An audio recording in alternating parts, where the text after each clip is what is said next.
Hello and welcome to Bern in Switzerland for the IFSC World Championships and the semi-final for the boulder and lead competition. My name is Matt Groom and I'm joined in the commentary box, as always at this comp, by Shauna Coxey. Shauna, good morning, and perhaps you could tell us what we're doing here and how the athletes have got to this stage in the competition.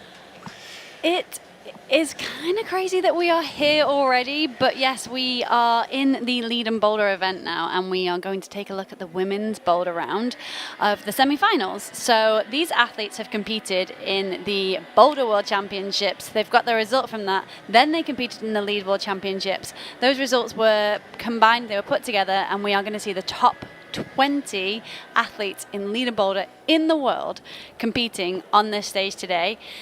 This is a bit more important than any old World Championships because the top 8 athletes at the end of the semi-finals will go through to the finals. In the finals, the top 3 will be getting Olympic tickets, which I believe you've been saying it's an actual ticket. Apparently so, yes. This is what I've been saying. I haven't seen it in person yet. Now, this is our boulder wall, 20 metres long, 4.5 metres tall, and a range of different angles. And something that's very important for the setters is they've set different styles across this wall. So it shouldn't just favour one athlete's ability, that they're tested on lots of different things. For sure, and that is crucial. It's part of the setting team. They need to make sure they are setting a variety of different styles. It's in the rules, it has to be that way. But also, these boulders are a little bit different to what we would normally see in a boulder competition, World Cup or World Championships, and we can talk about that a little bit more later on. Absolutely, there's some differences from a normal World Cup, but we'll get to that. This is our start list. As Shauna said, these athletes have got to this stage from the individual events, and they've been waiting nervously for the last couple of days. Of course, the action hasn't stopped here in Bern, and do go and check out the IFSC YouTube channel for the World Climbing Club show, where we've been bringing you highlights from the paraclimbing, behind-the-scenes action, so check that out. And Shauna, some massive names in this list here. And past Olympians, of course, in there as well.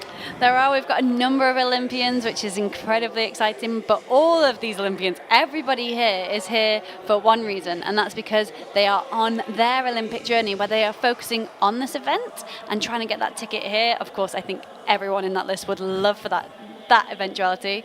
But, of course, there's only 3. This event is also super important in the Olympic qualification process because points from here count towards the Olympic selection events that are coming next year.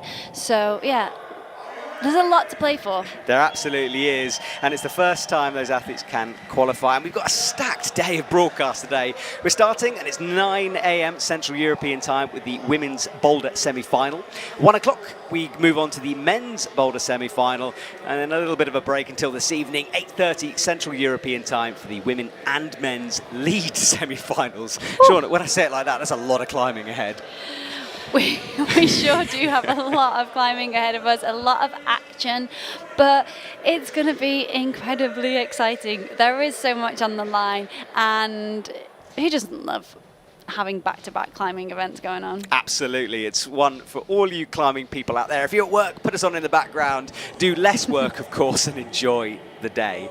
And this is our first time looking at some of these boulders, and eagle-eyed viewers amongst you will notice there's scores on the wall and 2 scoring positions instead of just 1. We've got 2 zones going on here. We do have 2 zones, which is very, very, very different to boulder, where there is only normally 1, which doesn't have a point value when we are in the just the solid boulder round.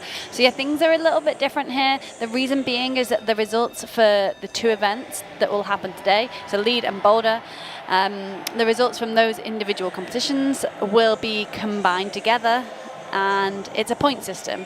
There were lots of different methods tested. I was part of some working groups where we were trying to come up with the best way to combine the results so we can have the lead and boulder results at the end of the day. And this is the system that ultimately we came out with.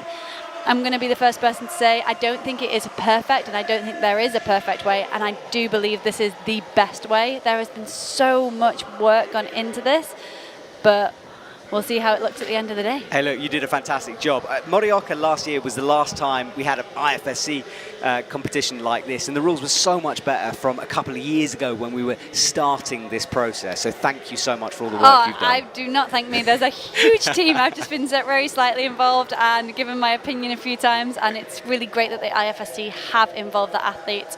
I'm president of the Athletes Commission, so we've been taking a lot of questions to them, really involving their voice.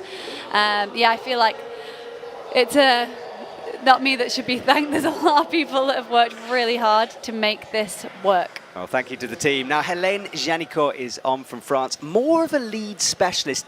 You've been making notes of where they came in terms of the individual rounds, and Helene 49th in Boulder, so tricky start for her competition here. Yeah, and interestingly so, when you look at these athletes, they're coming out, you almost forget that maybe they aren't a specialist in one discipline. We're seeing more and more with the younger athletes that they don't tend to have a specialist discipline. They are kind of standing on podiums in both disciplines. But Helene is, I believe, the same age as I am, and not looking like a lead specialist there, looking super powerful, making this light work at the start, kind of maybe a little nervous as she was getting going on that first attempt, looking very different on her second attempt though. But yeah, more tending to prefer the lead competitions. Yeah, absolutely. So she's just got to keep in touch at this stage, play to her strengths. And it was a powerful start. She changed it a couple of times, decided just to go for it and makes the move work. And she's up past the first zone, and she's into her first scoring opportunity. And you get minus 0.1 for every attempt that you make until you lock in a zone score. So Helene now, if she uses this zone hold, will get the 10 score minus the 0 points. Yeah, so she can match in, which obviously means she's used it, so she's definitely got that 10 now. She's going to keep fighting, trying to slap out to that left. Those round blue holds up there are so slopey. There's not much on them. You're going to see climbers really fighting and kind of having a good old wrestle, I think, up there. Absolutely. It's one of those boulders I looked at and I thought, unless you get that fairly quickly, it's quite skin intensive because of those slopers. So it's another one where quick sends are quite important. And we can see Helene here matching on the first one. Yeah, nasty sloper that. Went out to the corner, slapped left again, and fell after that. These climbers have got a long day ahead of them, a very intense day. So we're seeing Helene take her time, really stay quite calm, it looks like. This is the first boulder of 4, and they also perform in lead later. So important not to waste the skin, like you're saying. She will be fighting with those holds, kind of slipping off. It's tactical as well as kind of energy saving, but tactical for the skin too. Absolutely, a lot going on in the athlete's head. Helene puts a chalk bag on, and we will notice that these boulders are slightly longer than a standard World Cup boulder sometimes, and a lot of that is down to these 2 zones. And hats off to the route setters. They were working until 7 a.m. this morning testing these climbs. So the team doing a fantastic job here in Bern. And the setting generally this week has been really good, I think. Interesting routes, cool boulders. And yeah, this set, can't wait to see them all. I don't envy the route setting team in the slightest. They have such an intense schedule as well, and so much pressure on their shoulders to get this right, with little practice in some ways, because we don't have many events where they're a lead and boulder together. So getting the zones right, ensuring that the styles are of a good variety. To say they started testing these boulders again at 8 p.m. last night, finished at 7 a.m. this morning. It just shows how dedicated and passionate they are to getting this perfect, because they know how much it means for the athletes, many of them ex-athletes themselves. Their passion is unquestionable. Absolutely, I agree with you.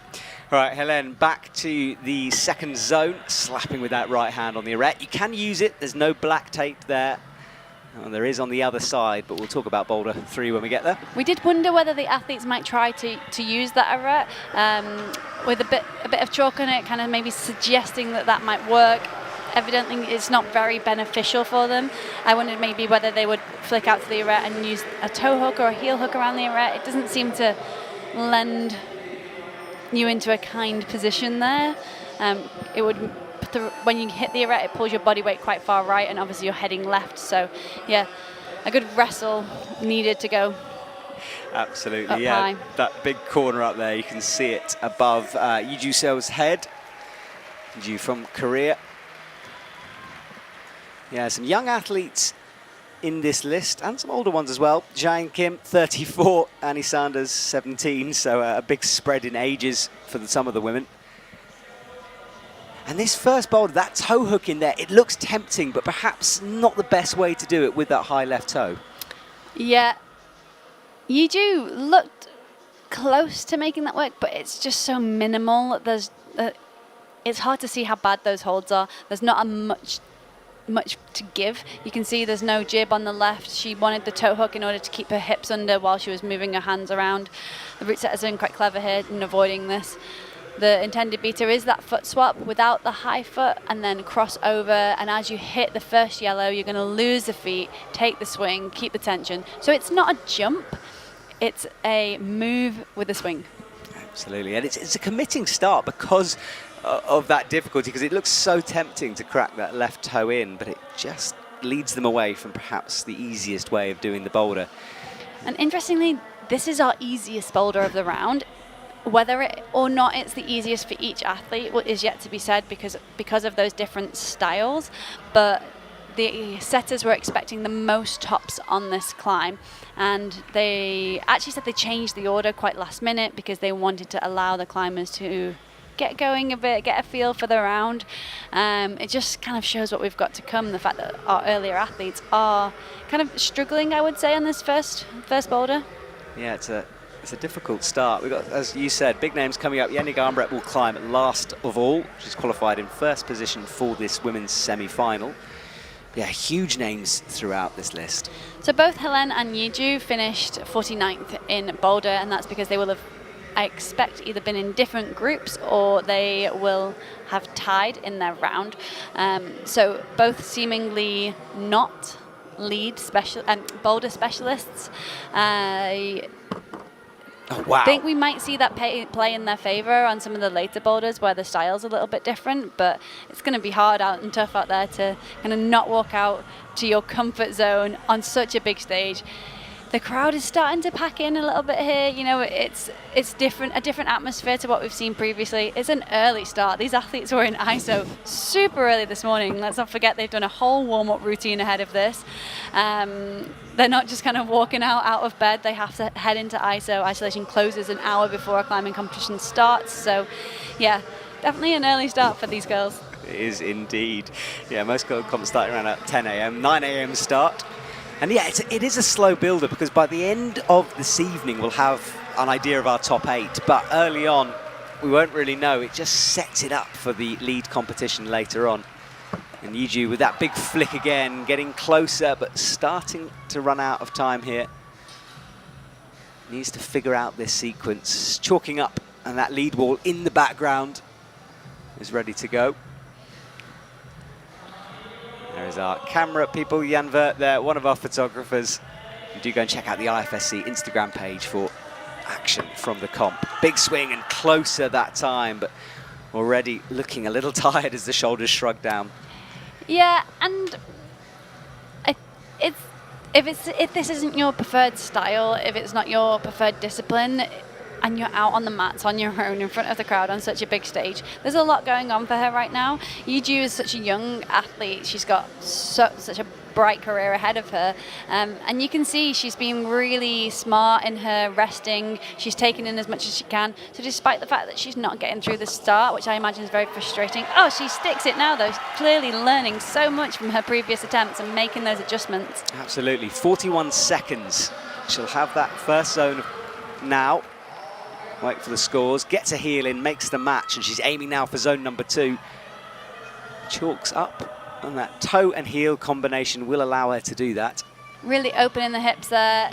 You can see she's got a heel in, she's turning her knee out and able to lift her weight onto her heel. Really smart climbing. It's interesting, the lead specialism, you can see her hanging there looking way more comfortable as she chalks up. It's like she locked into a different mode. Nice straight arm, like really efficient kind of resting position on a boulder.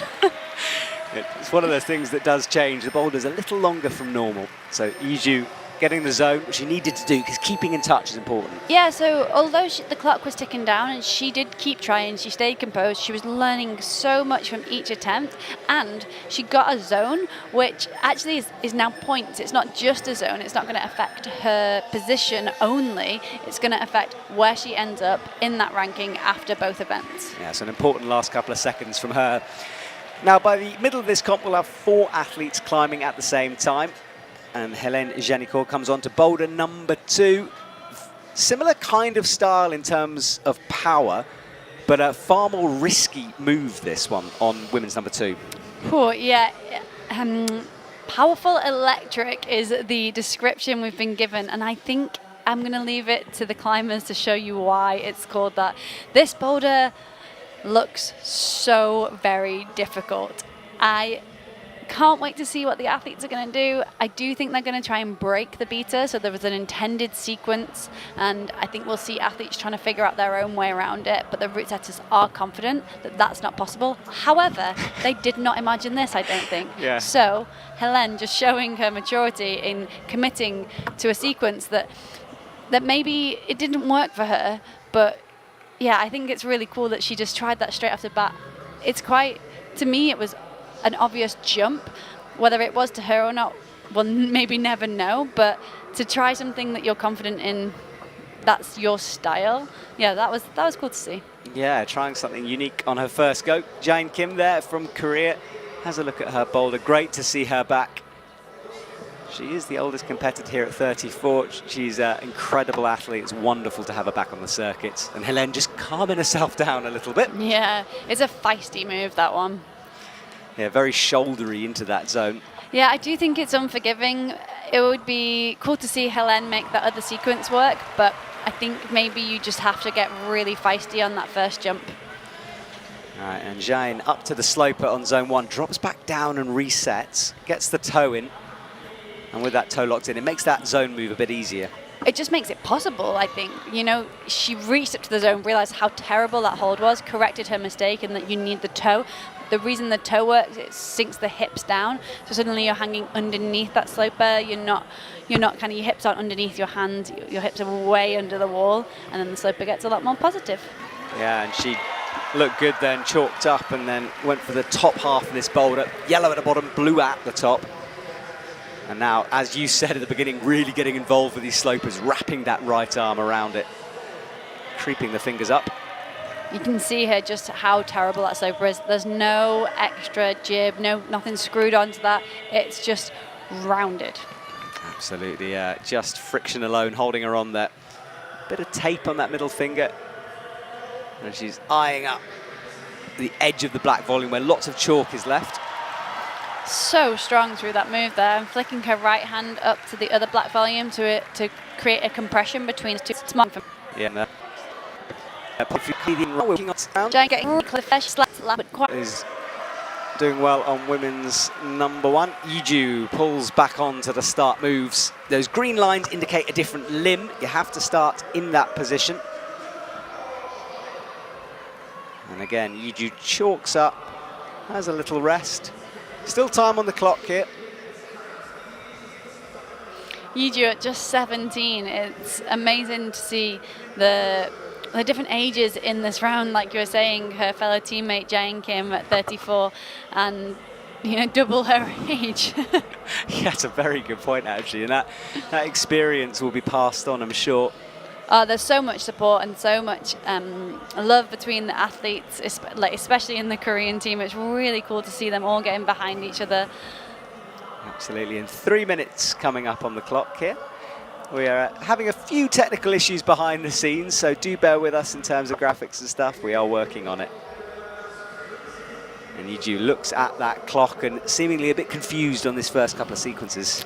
Yeah, on her first couple of attempts, she looked quite close, I would say, and I did expect to see her do this first move. Maybe it doesn't feel quite right, or she's not got more to give, and there is no escaping how powerful this boulder is. It's on the steepest like section of the wall. Of course, Kyra's climbing on the roof, a smaller section there, so is the steeper section, I guess. But still, where Yiji's climbing, it's incredibly overhanging, and these holds are so slopey. They've not got anything extra. When you hit this jump, you're having to compress, but the holds they aren't opposing each other very well. So not only are you compressing, you're holding on, you're holding that swing, you're fighting the twist as well as the swing outwards. There's so much going on. I'm sure movement specialists are going to be geeking out about this one. I know Udo loves to kind of break down movement online. You should definitely check out his Instagram, always very fascinating. So I expect he'll be loving this move. Absolutely, and there is so much to discuss during these events. And Kyra, both of them loving a look at the clock at the same time. Less than 2 minutes now, and Kyra, pretty sure, got into that second zone already, so she's on the ball for scores. Hits the first, good hold, locks in that heel and looking confident now through the bottom once she's figured out these moves. Yeah, it's something you often see in experienced climbers or smart climbers that are younger too, is when they've done a climb, when they've got to a high point, they're able to execute it again and again and again, which is what we've just seen Kyra do here. Really great climbing from her, that she's able to just keep composed, perform through that bottom section, and then try and fight for a slightly higher. Here, she knew she'd gained points already, so she was looking for a top there. She didn't need to collect the zones again. She's got them, they're hers. And she's been saying how excited she was. She had a great boulder qualification. I was chatting to her after that. She was absolutely buzzing. Her energy was so contagious. Her parents are in the crowd here, so I know she's going to be loving every moment on stage. Or maybe not every moment, but she's definitely going to be loving that she's on stage. Yeah, type 2 fun sometimes. You look back and have a good time on it. So Kyra up to the first hold. She's got 28 seconds. She will keep going. Every point is so important here. Hits a fairly good hold, but she has to reset. She's into that sloper. There's a left foot and spins down. I think Kyra is gone with 10 seconds left. She'll call it a day. We're seeing quite a different approach, I think, from the athletes compared to watching the Boulder World Championships, where maybe they were fighting a bit harder in semi-finals, knowing that they needed to perform on this set of boulders to get to the next round, whereas there's so much more going on here. The crowd feels a little bit different as well, like they're just starting to warm up, and I think it maybe changed later on after the boulder round. It'll be much clearer what they're going to need to do on that lead route. So I feel like the pressure is going to pile on at that point. Whereas, yeah, I don't know if it feels the same to you, but it feels different today. It's a slow burner, isn't it? And I think the audience know that it's a multi-stage process, and we're just kind of having a sighter. Vita Lukan coming out. She won a gold medal in Briançon for the lead. So good to see her on the top spot of the podium. First gold medal, yeah. What a year to do it. It really is. But coming back from an injury, and you could see that left knee with the protection on it.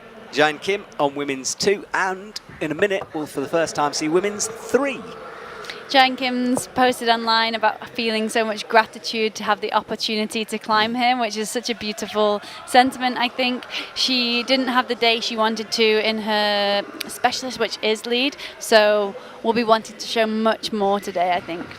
Yeah, I think that's a good point. Some of these athletes having almost a second chance, a second bite at the apple here. And if they didn't do as well as they wanted to, they can get redemption.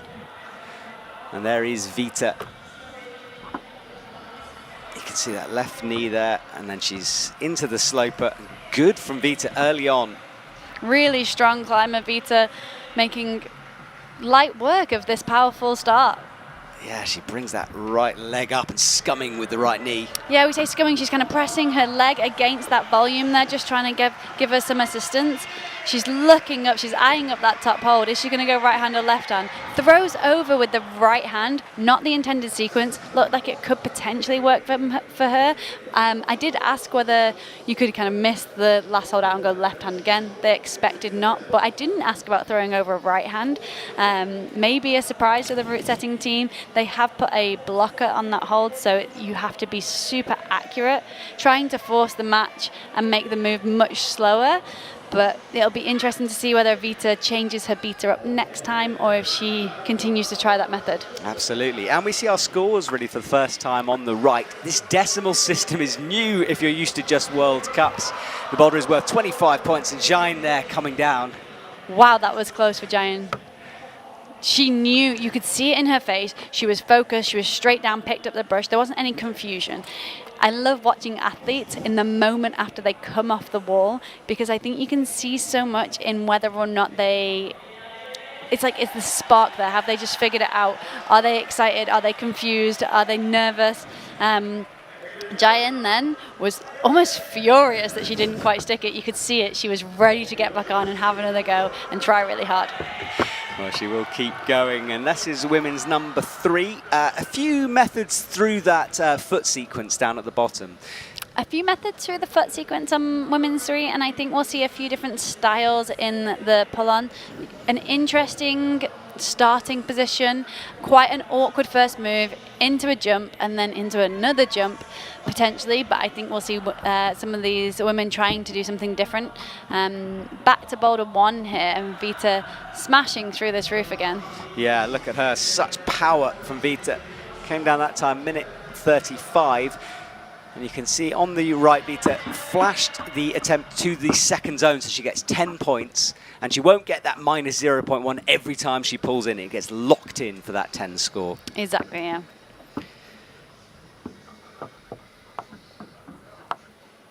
We're figuring this out as we go as well. Exactly. We have had a couple of comps over the last couple of years building up to this, but it's a new style, and of course you competed in the old combined format with speed added in. Speed now a separate discipline, and I think that's good for everyone. It was the right way forward.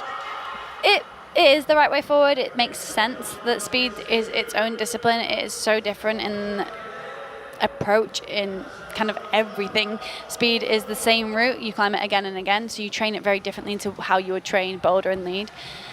The reason it was combined all 3 for Tokyo was that was our only option. We had one set of medals, so we could choose one of our disciplines, and ultimately potentially not getting much attention to the other disciplines, or we could combine the 3. So the obvious choice. Definitely not something I ever expected to do in my professional career, and from speaking to other athletes, the same for them too, both speed athletes, boulder athletes and lead athletes. But an incredible experience and a great way for us to be introduced to the world of the Olympics, and what a show it was. Yeah, it really was incredible. And as you say, it was one of those decisions, a compromise that had to be made. But now as we move forward towards Paris and we look beyond to LA, we'll be hoping to add more medals to that total, but it's a multi-stage process, that one. Now, Ayala Kerem is in the background from Team Israel. She runs onto the mats. Super, super strong athlete. Came 10th in boulder, so one of her sort of strengths is out there on the mats. Yeah, Ayala was saying on her socials that she was really sad to miss out on finals, but that she was really proud of her climbing. She said that flashing the dynamic paddle move that we saw in semi-finals was a breakthrough for her, so maybe something she's been working on. But to be sad to miss out on that finals in boulder, I think means that she'll be hungry in this round. She'll be wanting to show something. She'll be kind of really ready to showcase what she's capable of, and yeah, definitely excited to be part of this round. Absolutely. So 3 athletes on at the moment. Women's number 3, we've caught glimpses of it, that foot sequence. Boulder number 4 will come next. It's blanked out currently on the top right of your screen, but this split screen allows you to see all of the action at the same time, and my eyes certainly are flicking around this screen trying to take it all in.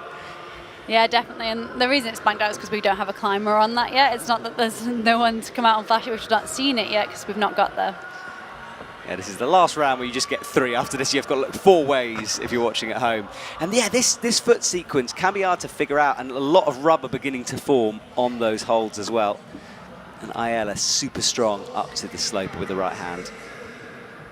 Ayala said she earned another chance to test herself, learn, fight hard, and dance on the wall.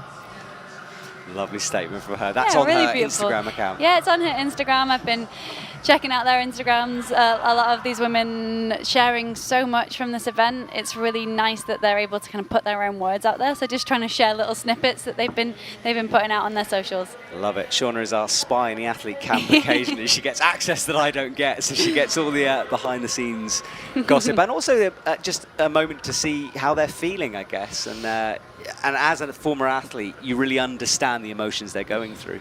Yeah, I do feel quite connected in some ways to what they're going through, having been through a very similar process in qualifying for the last Olympics myself at the World Championships.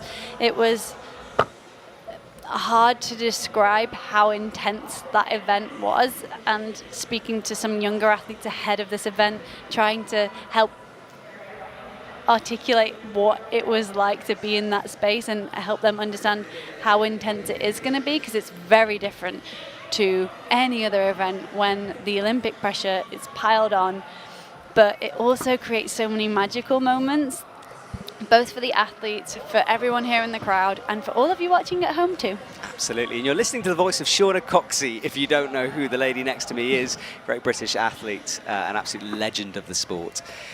And Ayala Karem has 2 minutes left on your main screen, and you can see her top left as well. Kyra Condie on women's 2, and that is Yijuso on women's 3. And Yiju making progress towards that 10+ score. And Kyra now into the shoulder move, working that one out. She gets points on the board. Oh, and we heard her try hard there. Great to see someone gaining that first zone. Kyra looking really solid through that start. Many attempts, but it meant that she was able to learn on each attempt, make those corrections, and yeah, get really stuck into the meat of the climb. Absolutely.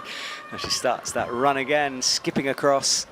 Looks like she's going back from the wall a little bit, though, as she goes. She is, but she's also gained so much confidence throwing into that move. Her first few attempts, she seemed a little bit like shy on the wall almost, not kind of throwing into that movement. This is a really committing move. You can't escape it. You have to really throw hard going into this next movement, hitting this 10 zone. She's going to have to be really feisty if she wants to get the distance to the left, throwing her hips much better, but the twist, so reaching up with the right arm, meant that her body twisted away from the wall. She wasn't able to get her hand to the 10 zone. She wants to hit the 10 zone with the left hand, or both hands, I think, to make that work, which will stop her hips twisting away from the wall. Absolutely, so she's figuring out those movement sequences. Ayala once again up into the starting holds. And the scoreboard changing all the time on the right. Quite interesting that Ayala hasn't got the 10 zone yet. She flashed to the 5, so not struggling with the first move as we've seen other athletes do, but then struggling with the next section. So this toe hook section, she's going to hit into the 5 zone here. This is requiring a lot of tension. She's on a crimp with the right. It seems like she's struggling with the cut loose. We've seen other athletes take their toe out and then go up. What she's trying to do here is take the toe out as she's moving upwards, so she's fighting so much backswing. The hold she's going up to isn't very positive if you're swinging on it. So as soon as her hips are coming past where her hand is, she's swinging out from the wall and then not able to hold on. There we go, and she couldn't get that done, so she leaves the stage. Jain Kim is back. That bow in her hair, Jain Kim is like the perfection of a climber. You know, she's calm, collected. She has wonderful style, especially on a lead route, and just looks just so together out there on the mats.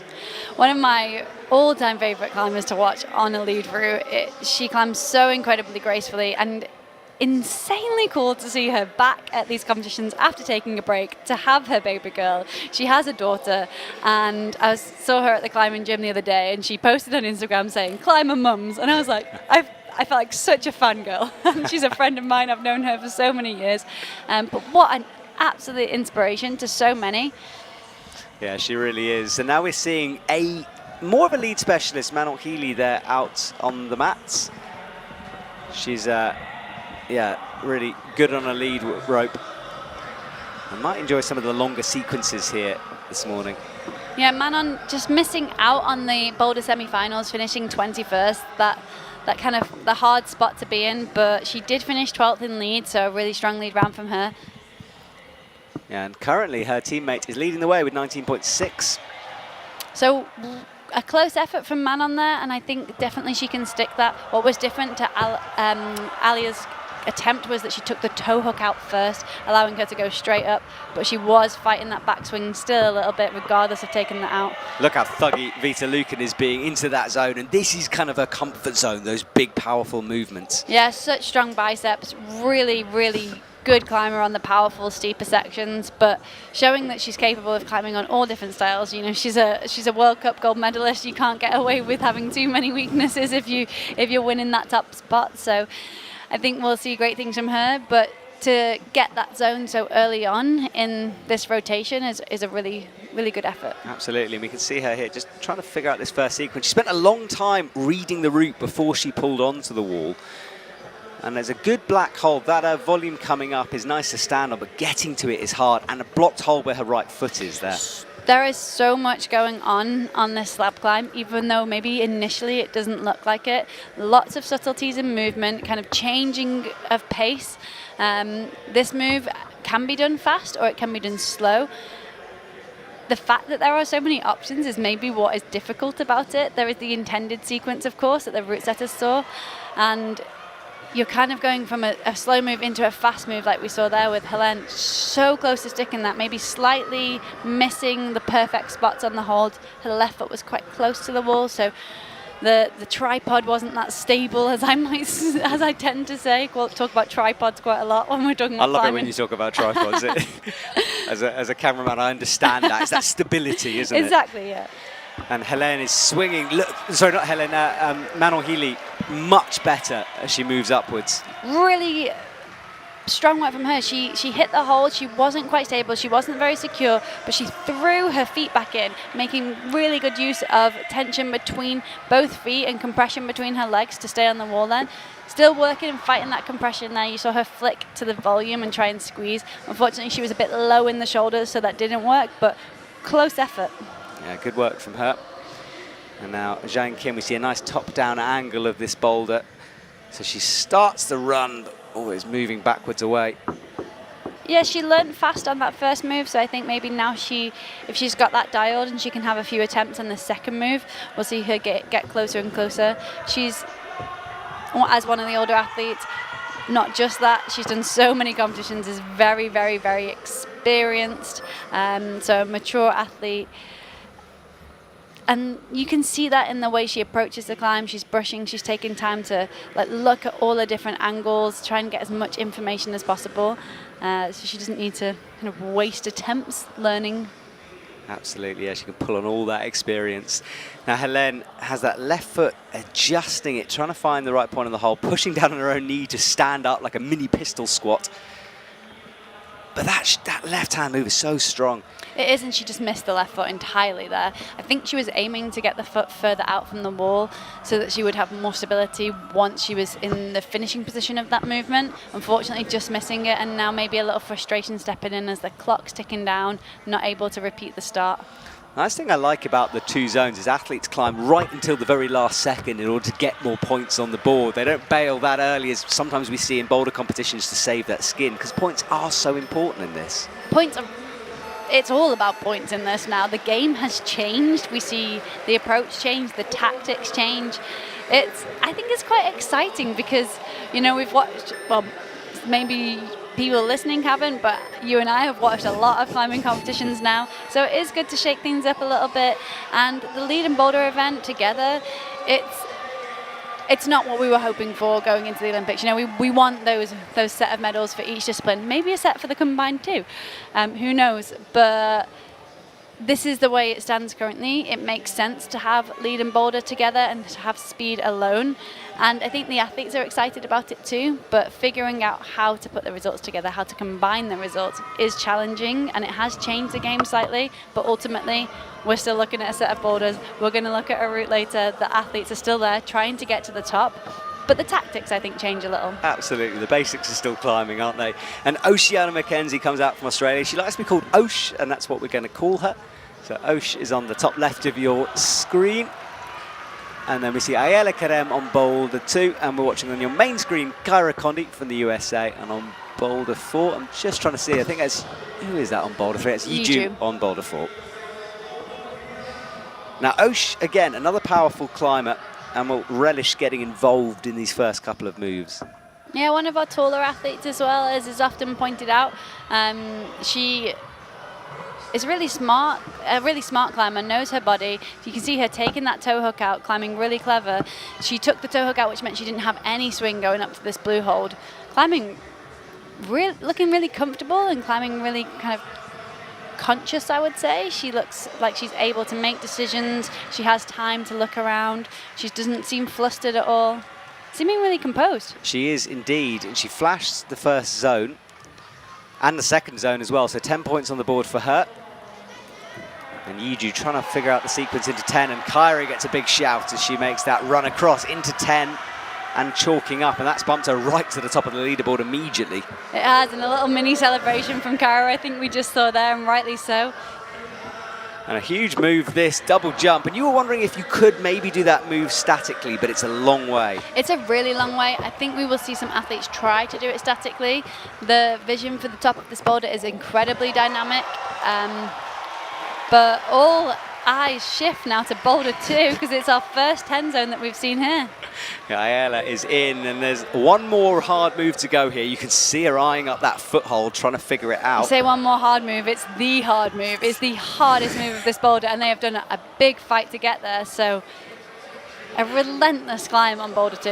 It is. You could see Ayala burying her head in the mats there, and Yeju not having a wonderful time on that first sequence, but Kyra looking good as she again gets that first zone. Yeah, she seems to have the start sequence locked in, hopefully the second sequence too.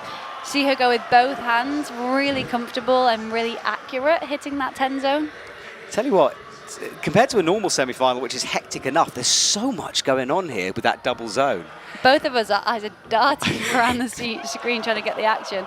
Kyra opting for a different method here, and I can see why she did that. The climb isn't obvious, I don't think. So the blocker, so the big yellow that's to the left of the 10 zone, that is just there to make you be more accurate hitting that zone. It's also forcing you to do the jump. Kyra trying to make that work as an undercut.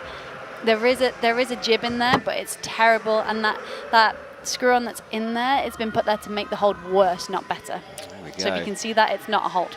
No, it's not at all. Yeah, I asked about that because I thought it was the worst jib I've ever seen. You were like, no, Matt, it's a blocker. Yeah, you can't hold that. Even these ladies. Well, maybe they can. They might prove us wrong. Exactly. We've seen beta breaks before. And go back and watch the other competitions if you haven't already. There's some great action from earlier on in the week. There's so much going on right now with the climbers, and also the climbers on the wall, and also the climbers that are still on the mat.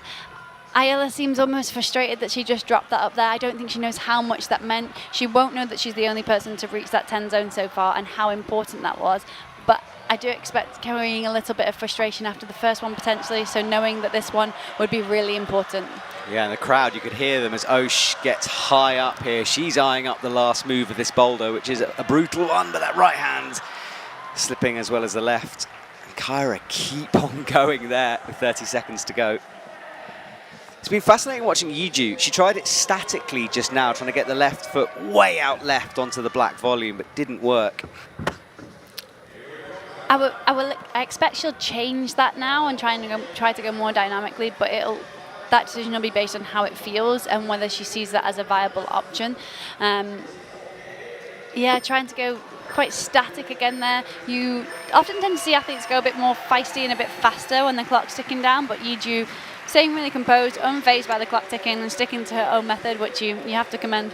Absolutely, yeah. She tried everything, every possible sequence it seemed. Annie Sanders is in the background. She's another one with a name. She prefers Annie. She's down as Anastasia. And Annie coming into the senior circuit from the junior scene and already seems pretty at home on the biggest of stages here at the IFSC. Yeah, such an accomplished youth athlete.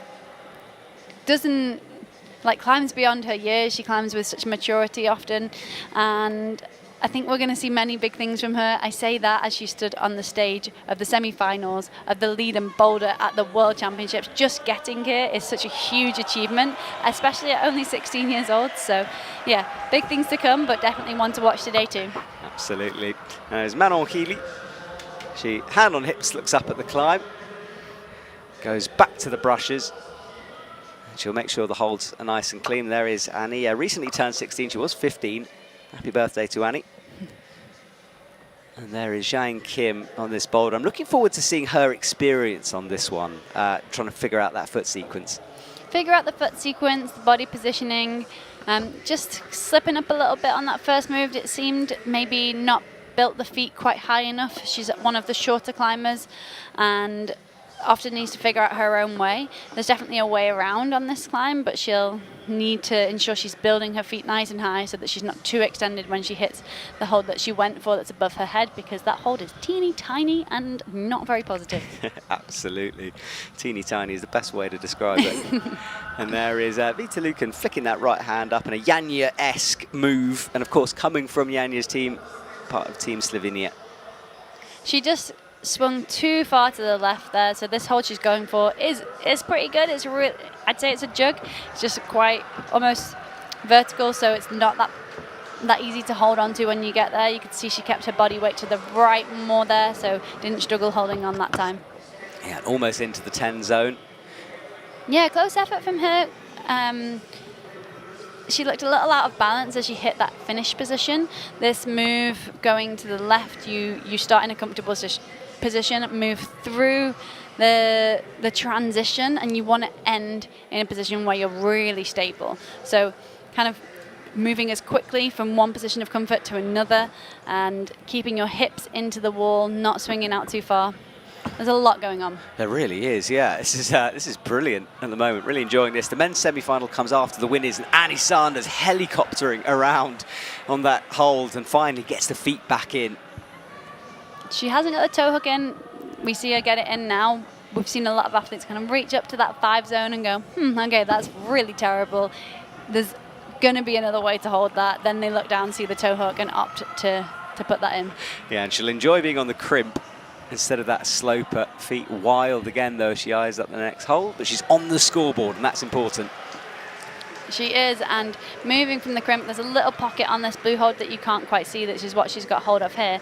But now, no pockets, no crimps, just these really harsh slopers that look absolutely terrible to hold on to. They do, don't they? Look almost worse on camera than when I was standing underneath them as well. And she's matched that bad sloper. Oh, she goes over left, comes back to the sloper. And this is one of Annie's skills. She's got such good endurance. She can just reset on a boulder multiple times. Yeah, definitely. And we talk about her skills. She finished 14th in Boulder, 13th in lead. Really consistent across both disciplines. So understandable why she's out here on the mats today. Absolutely. 20 athletes qualified for this. 8 go through to the finals at the weekend. Or Friday, sorry. And Vita running across, really good from her as she gets that 10 zone, but 1 minute on the clock and it still physical moves to come for her. Yeah, the last section of the dynamic boulders of Boulder 3, it looks really spicy. It does, doesn't it? Yeah. Big moves up to a flat hold, sort of flat sideways hold. And Jain Kim goes back to the start. Faces the other direction, twists in, squatting down on that left leg. So she's got the 5 zone, and now I think she's trying to figure out a different way. She looks like she's going to try and beat a break, so do something different that isn't intended but is entirely allowed. You can see if she touches the floor, if any part of her touches the floor, she'll be called off the wall. Her knee is so close. I wouldn't want to be judging this one. Only 10 seconds on the clock, but fair play to try something different. Interestingly, the other athletes are walking back to isolation now, so have maybe seen Jain try this. I wonder if maybe they'll try it too.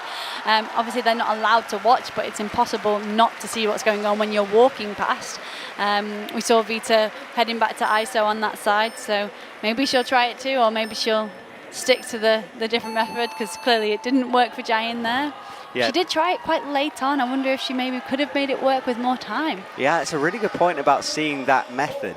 And that left knee, I was watching it like a hawk. I think it might have brushed it, but it's not our decision. The judges will have to make that call. And of course, there's an appeal process as well where the coaches can put in an appeal. So these results are provisional at the moment. Yeah, and it's the judge's decision, but those appeals will come in, and then the judges will go away, check the video footage, and then a decision will be made as to whether that appeal is upheld or not. Exactly. And Miho Nonaka is on from Team Japan on the right. An athlete, of course, lots of these athletes you spent time with, but Miho especially. Miho, yeah, definitely. We've spent many, many World Cup finals together, at the Olympics together. She is a fellow Adidas teammate, which is cool. And yeah, she's just seeming on another level in lead right now, not having the boulder round that she wanted to, finishing 24th, so outside of the semi-finals, having won a World Cup this year, having not done so since 2019, I think it was. So, yeah, a surprising round in boulder for her. She's got some kind of vengeance coming into this round. I think she'll be really wanting to improve on that last boulder round that she's had. But wow, incredible performance making lead finals. Yeah, it was. It's good to see her sort of like get better at that. And yeah, as you said, first goal for 5 years in Korea earlier on this year, which was a stat I couldn't quite believe. I didn't realise that until she told me. It seems like she should be winning all the time. Yeah, you can see her, she's composed on holds where people were unable to make them work. We're going to see her try and match in now. She does, but just slipping off there, coming down, looking at her skin. Maybe it's starting to warm up out there. But yeah, Miho's experience is incredible. And Osh eyeing up the hardest move on the hardest boulder. So this is really a tricky one. She needs all her power to do this. Let's watch as she eyes it up. Hits the foot, hits the hand, but can't stick it. Quite a wild fall off that too. She knew what to do, but wasn't able to put it together. Good that she didn't seem to try anything different, so maybe we won't see people try and break that sequence. It seems like the route setters have done a great job of forcing this sideways dynamic move on women's too. It's a feisty, hard boulder just to get to the crux. We heard from the route setters that the climbs are easier at the start, kind of tricky in the middle, and then quite spicy at the end, so hard at the end. So these climbs build, and the zones, so having 2 zones, I think has changed the style of boulders that we see slightly. Not dramatically, it definitely still feels like bouldering. It doesn't, people have said maybe it's a bit more like lead climbing now, you have more zones and longer boulders. I wouldn't say these look like lead routes to me, not in the slightest. But it does feel like the boulders build, which I do think the climbers will like. They'll be able to get stuck in a bit more easily, potentially, get going. We're seeing them climb in a different style, having more attempts, really kind of going zone hunting almost. And I think the crowd like boulders like this too. So a great job from the setters, I would say. Yeah, doing well, and it's worth noting there's no tops so far in this round. 10 climbers in at the moment, so low scoring at the moment, so zones very important to hit. Yeah, these points, they are going to be hunting for them. And a big shout there, Oceana Mackenzie on boulder 3. She's, oh sorry, is it Oceana Mackenzie? Yeah, Ayala Karem on boulder 3. I looked at the short bag, almost on the final hold. But Oceana Mackenzie as well, both on the wall at the same time on boulder 2. So lots going on, lots of action, everyone cheering for these athletes. Suddenly it seems to have kind of changed pace a little bit. Well, they heard us say there was no tops, they decided to step things up. And Kyra is into zone as well, the second zone. But the last move on boulder 4, it's not done at this point. There's a lot of climbing still to go. Like I said earlier, they get harder the further you get on these climbs, so it is not over yet. Kyra just turning to look at the clock. The clock's ticking down. Not a happy position to be on a slab, but Ayala Karem on boulder 3, looking really close to the top, hits the top hold, flicks into the hold next to it, but not quite high enough with the body to make it work. Oh, she's going to be frustrated with that one and is pulling on with just 15 seconds to go. Crazy. Well, this is what we're seeing. These athletes keep on going. Osh Mackenzie leaves. Miho's trying to get that second half done. And everyone leaves the mats, apart from Ayala Karem with 3 seconds left, is still going. Unreal. but disappointed there as she walks off. She's one of those athletes, you can see what she's thinking when she's out on the mats. It's why I really enjoy watching her, actually. She's so expressive. Yeah, and understandably so. She just hit the last hold. She had 25 points in one hand. She wasn't able to match it. She doesn't get those 25 points, walks away with the 10. A big difference. So understandable frustration from her. Absolutely, I love the way I describe it. 25 points in your hand, it's so true. Molly Thompson-Smith is on. What a comp she's having. She said, I think I saw on her social media, that she didn't have the best lead finals, as in she wanted to do better. And but boulder-wise, she made the semi-finals the other day, and that was great to see. Yeah, her first semi-finals. What a time to do it. The World Championships. It's a huge deal, this event. So to come in, Molly's coming off the back of a big injury. So she came in this year. She's just been building competition after competition. Her results are getting better and better, especially in lead, making multiple finals now.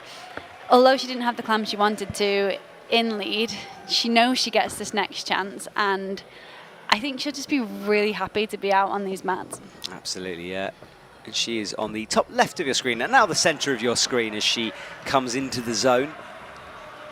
Points on the board there, flashing that zone as well, so 5 points. Hits the crimp, hits the slope, and now she's eyeing up with the toe in, but holds it. Powerful from her for a second anyway. Yeah, I held my breath when she went for that move, because she did go with the toe in. Ideally, if she can take that out, she's so strong on a crimp, she won't struggle to take that toe out. She is one of the shorter climbers, so taking that toe out will really help, so she won't be as extended on the swing. Potentially making a correction next time. I wonder if the points are almost distracting for the climbers. You know, she's throwing up to that 10 zone, or moving towards that 10 zone. I kind of wonder whether that's going to be playing on their minds a little bit, changing the way they're able to process what's going on the wall, especially coming out to that first climb. Maybe we'll see climbers settle in a little bit more throughout the round, but good to flash the 5 zone for sure. Yeah, I think that's a really good point, Shauna, because, you know, we haven't had that many of these boulder and league competitions together. You know, they're used to doing individual events, and it's a whole different world they're getting into in this moment. So yeah, they're learning it as much as you watching at home, and I hope you are enjoying this competition. And if you are just joining us, we're in Bern for the IFSC World Championships. This is the boulder and lead round. My name is Matt Groom, and I'm joined here by Shauna Coxey. Molly's our 11th athlete to come out on the stage, so we're kind of halfway through the athletes. It seems not many tops have been happening. It looks like a low-scoring round right now. Things can change massively with still another 9 athletes to come out, but I do think the route setters will be surprised at how few tops there have been on that first boulder. Yeah, it was meant to be the easy one. They're expecting the athletes to settle into the round via that first boulder, so yeah, you're right. No tops, and Kyra Condie still at the top spot. Good work from her. Vita Lukan as well. So Kyra's comp is done. She's done her 4 boulders, and now she gets to stand in the crowd and frantically refresh the app to make sure she gets in. It's a nervy time for the athletes. It is, but what's different about this scoring system is that you can see the ranking after this round. However, that ranking is in some ways irrelevant. It's the points that are really important. If it is a low scoring round, potentially that's going to weight the lead significantly more, depending on whether the route setters have got the lead route the way they imagine, because it's the points accumulated that gives the final results. So it isn't where you finish, it's not your ranking. Yeah, 100 points available for boulder, 100 for lead. They're added together to find that top 8. Molly just slipping off that second to last hold there. She wasn't able to make a movement towards the finishing hold, but impressive climbing from her that she got up there. Definitely looking like she didn't quite have the skin or the ability to pull on that terrible slope, but doing the sequence correctly. Good work from her. Annie gets a knee in order to make that move up to the 10 zone. 39 seconds on the clock to do this next powerful sequence, but she needs to match, and now she does. Yeah, setting up for the hardest move of the boulder here. Yeah, she has got that points for that, so now she looks over to the right. Molly leaves boulder 1. We've seen other athletes stand on the 5 zone. It's important to note that that 5 zone is slippery on top. It's dual texture, so she's opting to stand on the left. She knows what to do there. She just didn't quite get her weight to the right. Speaking with the setters, they were saying you can't go half-heartedly on this. You have to really commit, is the word they use, to this movement. Landing very, very high on the right arm. So bent right arm, using that bicep and hitting the hand and the foot at the exact same time. So much going on. It really is. Lots of movement. And now Laura Rogara from Italy comes on to start her boulder competition. She made lead finals the other day. Yeah, she said that she knew she could have given a little bit more in finals, but it was such a strong field and that mistakes are not allowed. But that she is ready to fight coming into this round, knowing it will be a hard round for her. Yeah, it will be, especially that dynamic start. She prefers those more static movements, so she's going to have to work out her own ways through these climbs. Something that she's very able to do, though, having finished in 21st position in Boulder, not quite making the Boulder semi-finals, but still super close, and then 7th in lead, so a great competition so far from her. Yeah, she's one of our favourites to get in for sure. Oceana Mackenzie is in zone number 1. She starts this big run and flick and seemed to catch the hand, but made it work into the 10 zone. She did, so you could see she was really parallel to the wall. Her chest was nice and high, so she wasn't in the best body position, but she hit the hand. She wasn't in the best position to the left, but hit the hand perfectly. Looking good on that as well. Very high up on that blue hold. Looking good. Some head tilts there. Maybe a little surprised at how bad that blue hold she's jumping up to is. When I went out on the mats, I was surprised at how bad it was too. We saw Ayala. She hit that blue hold and almost stopped as she went into the next movement. So maybe for Osh, wanting to slow it down a little bit might help. Yeah, good point. And Ayala, with that chalk bag on, we've seen her carry it through. Tongue sticking out at us in the commentary box. I always think they're directed at us. I like that thing. And Miho, we haven't talked much about her. She's on boulder number 2. Laura now into the 5-point zone. But Miho, definitely capable of climbing boulder number 2. It's hard to do boulders like this in such a short amount of time, especially if you don't quite find the positions or the movement. We can see Miho taking quite a big rest here. It's such a powerful boulder. Is. Laura eyes it up. Osh is on the jump once more. She sets herself, readies, and up and much lower on the blue hold on her climb there. Yeah, Miho just falling off, going up to the 10 zone, sticking the first jump, but then not quite finding the position. It seemed to get up to that 10 zone, so we haven't seen her trying the crux of boulder 2 yet. Yeah, the crux, the hardest move in a boulder or a lead route. And Ayala just adjusting the left foot as she's looking at that good black volume, trying to figure out, breathing hard.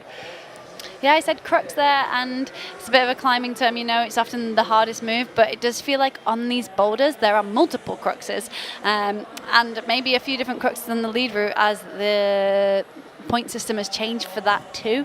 So interesting that we are seeing kind of multiple moves that are very droppable on the boulders, although they kind of start more easily, maybe get a little bit harder and then harder again. The moves are still droppable. What happens when you fall off is you lose 0.1 points. The reason for that being is that each attempt should be kind of downgraded slightly, and we need to separate the climbers, so it's a good way to do that. It is indeed, yeah, and I like the decimal system. It's just easy to look at that score and see where you're at, because sometimes in World Cups it can get a bit confusing with attempts to zone, attempts to top, and that system. So this is a way of just making everything a little easier to understand as well. It is. It feels harder at first because it's different, but actually I think it's easier in many ways, especially for people that are new to the sport, because it is a simple point system. Exactly. Ayala again, she's got this little motion she does, it's the same. She readies herself, steps through, and so close that time. Lost it in the shoulders, I think, there. Just leaned back a little bit too much. Good scream from her. She knows that's possible, and will have heard that beep, so not long to go. Yeah, the minute mark is gone. Osh again, where will she end up on this hole? She goes low, hits the jib, that was cool. Oh, A paddle off that. So that is the intended sequence. That is exactly what the route setters want to see. You could see it in Oce's face, a huge smile as she was coming down because she knows that it's possible now. I hope she's got enough time on the clock to make that work. Oh, so exciting this. Miho into the shoulder move as well. She swings, puts the foot back onto the jib, and now she'll eye out the last couple, but can't get that 10. Yeah, Miho really looking at her skin, looking like she's struggling with that significantly, but all eyes on Oceana Mackenzie right now. Yeah, Miho goes with 16 seconds. Osh once more on this jump. Let's see this, an exciting moment. Oh, more in control, but not quite. Oh, she knows that that was important. Again, she had 25 points in her hand. Still no tops in this women's semi-final. The brushers preparing the boulder, and you can see the crowd. As Shauna said earlier, we started off, it was an early start to be fair, people need their coffees, but now they are into the stadium, and it's free to watch as well, the semi-finals, so come and join us if you're in Bern. And then Natalia Grossman from the USA comes on. One of those athletes who seems to be on the circuit for such a long time, and yet at a young age. And lots of medals in her collection already. And Molly is on boulder number 2, Annie boulder 3, and Manon Healy boulder 4. It was great to see Natalia in the boulder final a couple of nights ago now, and she wrote on her Instagram that it was a gift to be able to experience the energy in the arena, and it was for us to be sat here in the commentating booth. So I can only imagine. I know how good it feels to be out on a stage, in all honesty, but wow, it was electric in here. Exactly, yeah, the commentary box, the best place to watch this, and hopefully we can convey some of that excitement to you watching at home. And we're watching Natalia now, strong as she comes up with the left hand to the sloper, holding that swing, that leg going backwards. And you sort of feel that if anyone can top this, Natalia might be the first here. She's looking left. So she's got a toe hook holding her body weight nice and low there, so she can get as much weight underneath those slopers as possible. She's again toe hooking. I think she'll go for the match now. Yeah, she's looking good here. Crowd encouraging her. Left or right, where will she go? Touched it with the left and came down. You need to have control, both hands on the final hold. So very close from her, kind of tickling that last hold.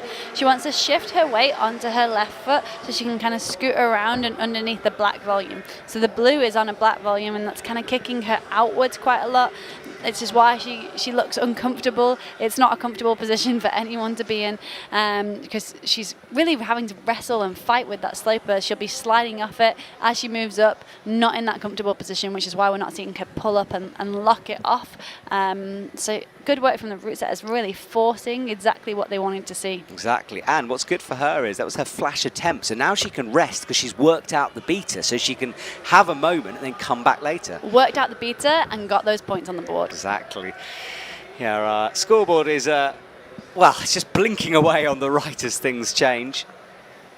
And you can see Natalia resting on the top left of his screen, Molly in the middle there, and we're watching Manon Healy on the main screen. Lots of chalk everywhere. Manon coming from one of the nations that's got quite a stacked field. One thing that I find quite interesting watching nations that have multiple athletes in this round is that only 2 athletes per nation, per gender, can qualify for the Olympic Games. So not only are they competing against everyone here, there is pressure on to compete against their teammates. Kind of, I expect, adding even more pressure than those athletes in the round where, you know, other members of their nation aren't competing. So it changes things slightly. If a team fills their quota, it means that they aren't able to go to the Olympic qualifier series, that gender, that quota. So yeah, the pressure is really on for some athletes to perform early on in this Olympic qualification series. Yeah, you're absolutely right with that one. Now Natalia has the left hand. She matched before and she does again. She got here before, she's had a good rest. Quicker But yeah, trying to go much more dynamic there. That was a great spot. She, I think, doesn't feel very secure on that slope. That's why she's not pulling up and shifting her weight to the left. She dipped down and then tried to go a lot faster. The last hold is blocked, so she's going to have to be super accurate. It looked like she didn't get her body weight quite high enough then to get into the finishing hold. In order to hit that hold as accurately as possible, you want to get your weight up nice and high and then have a little bit more time to stab into the slot, so between where the two holds are at the top. Absolutely. Shauna's such an expert on these movements. This is wonderful to hear. And there are the appeals coming through. Manon Healy is under appeal for Boulder 2 on the high zone, and that result was upheld. So her result will change, so her score will be downgraded. And Jain Kim is under appeal on Boulder 4, trying to downgrade her score as well. Sorry, upgrade her score as well. So just coming back to the appeals process to explain it a little bit for those of you who haven't been watching previous rounds where we've been talking about it, we're now getting information on the appeals, which is quite exciting. Appeals take place all the time in competitions, but this is the first time we're kind of getting all of the behind the scenes action on that. A team can appeal to try and improve a score if they think a score has been awarded unfairly, or they can appeal against another team to try and downgrade a score if, again, they think it's an unfair decision.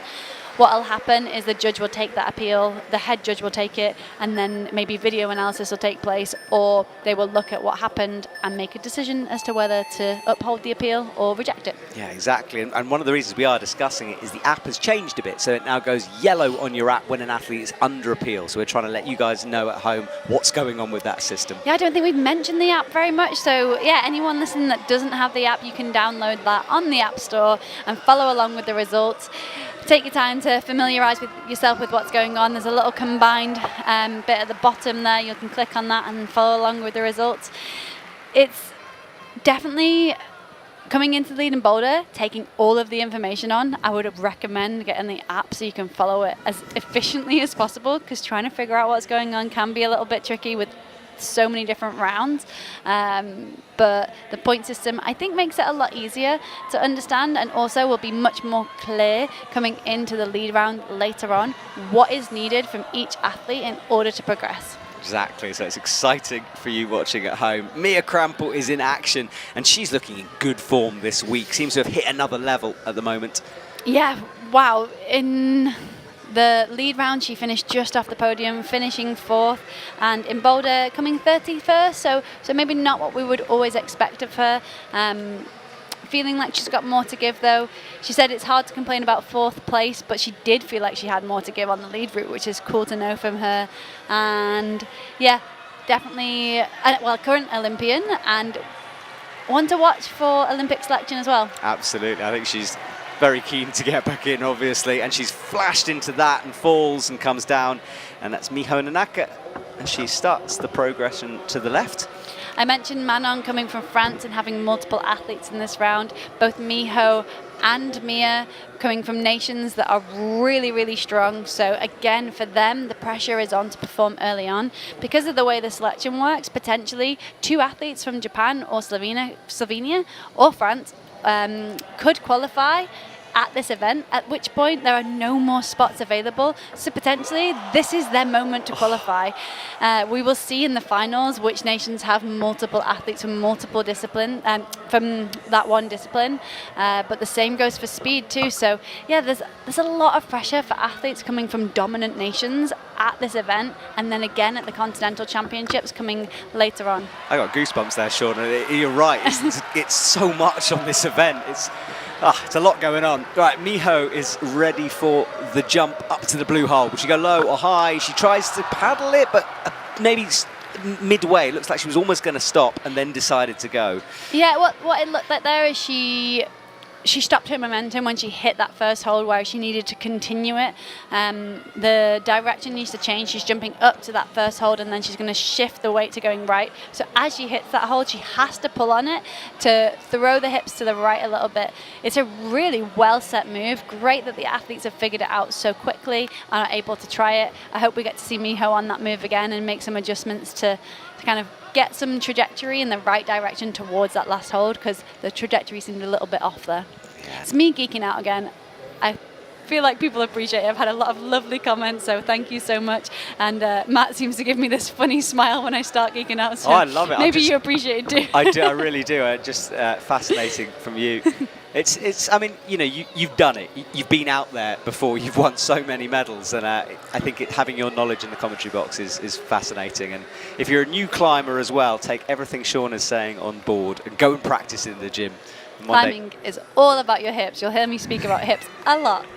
That's what I was talking about with Miho just now. She didn't quite have her hips going in the right direction. Well, Osh is working her way towards getting that move. She's getting closer and closer. Miho launches again over to the left. Laura is standing looking at the boulder, and Mia is looking powerful as she comes into the slopers once more as Miho falls on boulder 3. Mia Krampel needs this. She's got a banged up shin there as well. You can see how much the athletes are putting into this, putting their body on the line. Yeah, just seeming to slide off there, not getting much traction on those holds at all. They're so friction dependent. If your skin is sweaty, if it doesn't feel good, those holds are going to feel so much worse. One thing you see climbers doing a lot is actually resting and trying to cool their hands down as much as they can, just to try and stop them sweating as much. You'll see athletes applying liquid chalk or different products just to try and make their skin as sticky as possible. And something we often see is fans back on the stage, but the athletes aren't allowed to bring those onto the mats to cool their hands down. No, yeah, they can't take them on the mats, but in isolation, if we were able to have a sneak peek, most athletes now travel with a Makita fan, you know, on the battery, and they'll sit in front of it, just getting that airflow onto their skin, cooling it down. It's funny, when I started competing, I don't even think those fans existed. We'd have these tiny little like handheld ones. So yeah, definitely development in the sport for sure, and development in tactics, understandably so. Yeah, and if you want to see a tour of the behind the stage, you can go on to the World Climbing Club that's on YouTube. The other day when it was a rest day on, I can't remember which day it was, but I did a behind-the-scenes tour. So if you want to see that, do go onto the YouTube channel, subscribe while you're there, and you can catch lots of extra content that we're creating. Now, Xian So is on, and she's an athlete who's become such a good boulderer over the last couple of years. She's really focused on that, and we've seen the improvements. We sure have. She knows that the Olympics is lead in boulder and has her sights set on that, so definitely working on her weaknesses and improving, but not having the lead season that she wanted to. She said that the season has been way harder than she ever imagined it could be before the season. She's talked about feeling the pressure and trying to enjoy her climbing nonetheless on her Instagram, so it's nice that she's been sharing so much, and she said it was a pleasure to climb in front of this crowd, the crowd that have started to build throughout this round, really getting behind the climbers now. It's great to see her kind of battle her demons, I would say, throughout this season, having some really unfortunate kind of circumstance at different events, and then to walk away with a bronze medal in the World Championships of lead. So yeah, good to have her here, and a lot more to come, I think. Absolutely. And Annie Sanders, meanwhile, has made it to the second zone. She's eyeing up this jump. She's wanting to flick over towards it. Making it to the second zone early on as well. So hopefully we'll get to see her have another attempt at that. She looked maybe not committing quite as much as she needed to going into that next hold, a little bit tentative, but quick work through the bottom. Absolutely is. And looking at her score, she's on the top spot, has the high zone in all of the boulders. And Molly there, not quite getting the first zone at the moment. She has got it on the board, so she's aiming for the second zone, but not that time. Yeah, it's not always easy to repeat what you do out there. So you'll see climbers get the first zone, they'll get 5 points or near to 5 points on the board, and then it can often be hard to understand why aren't they now getting the 10 points. But they have to repeat the moves. They need to start at the bottom of the climb every time, aiming to get to the top. Once that 5 zone is locked in on that 10 zone, they've got those points on the board, but they still need to start at the bottom, repeat a move that maybe doesn't feel right to them. You'll see some more experienced athletes or maybe boulder specialists able to repeat moves a lot more effectively than other athletes. Molly has got that zone. She's not able to stick this move again. Hopefully she's able to learn and repeat that movement, but not an easy thing to do if it's not in your comfort zone. And how frustrating is that? You know, once you've done a move, you think, goodness, I can do it, I did it, why can't I do it now? Does that play into your head? Oh my goodness, does it play into your head? Yes is the answer to that, especially when the clock is ticking down and all you want to do is try that top section. Jain So just missing the last hold of the first boulder.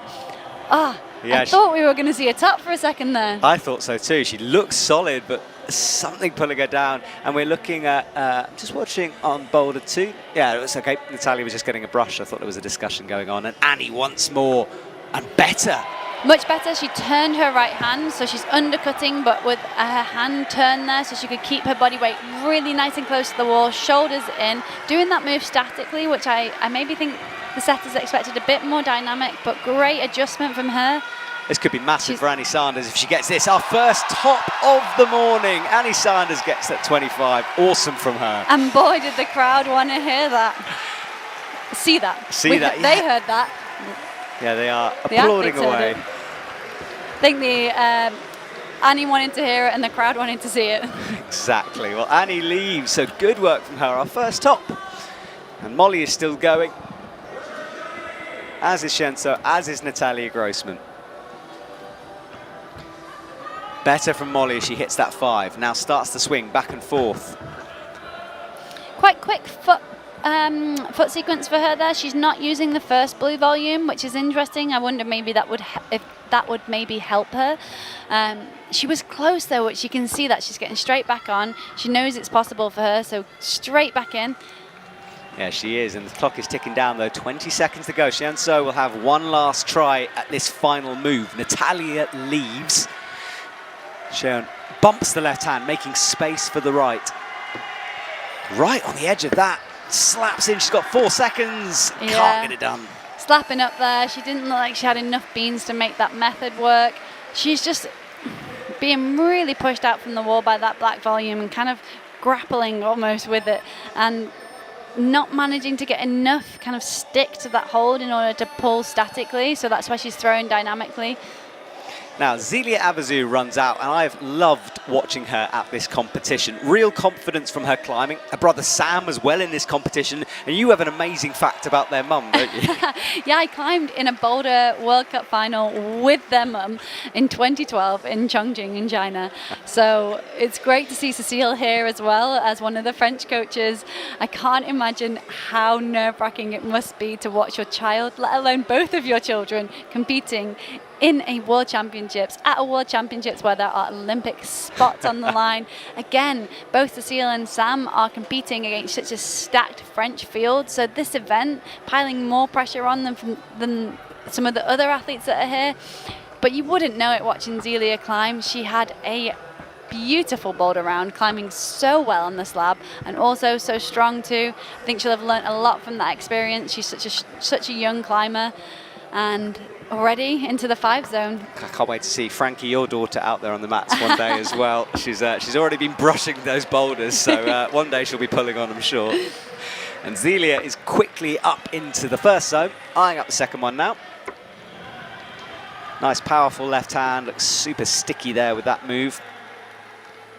Adjust, and a good match from her. This is impressive from Zelia Avezou. On her first attempt as well, we see her get the 10 zone. She's got those 10 points on the board already.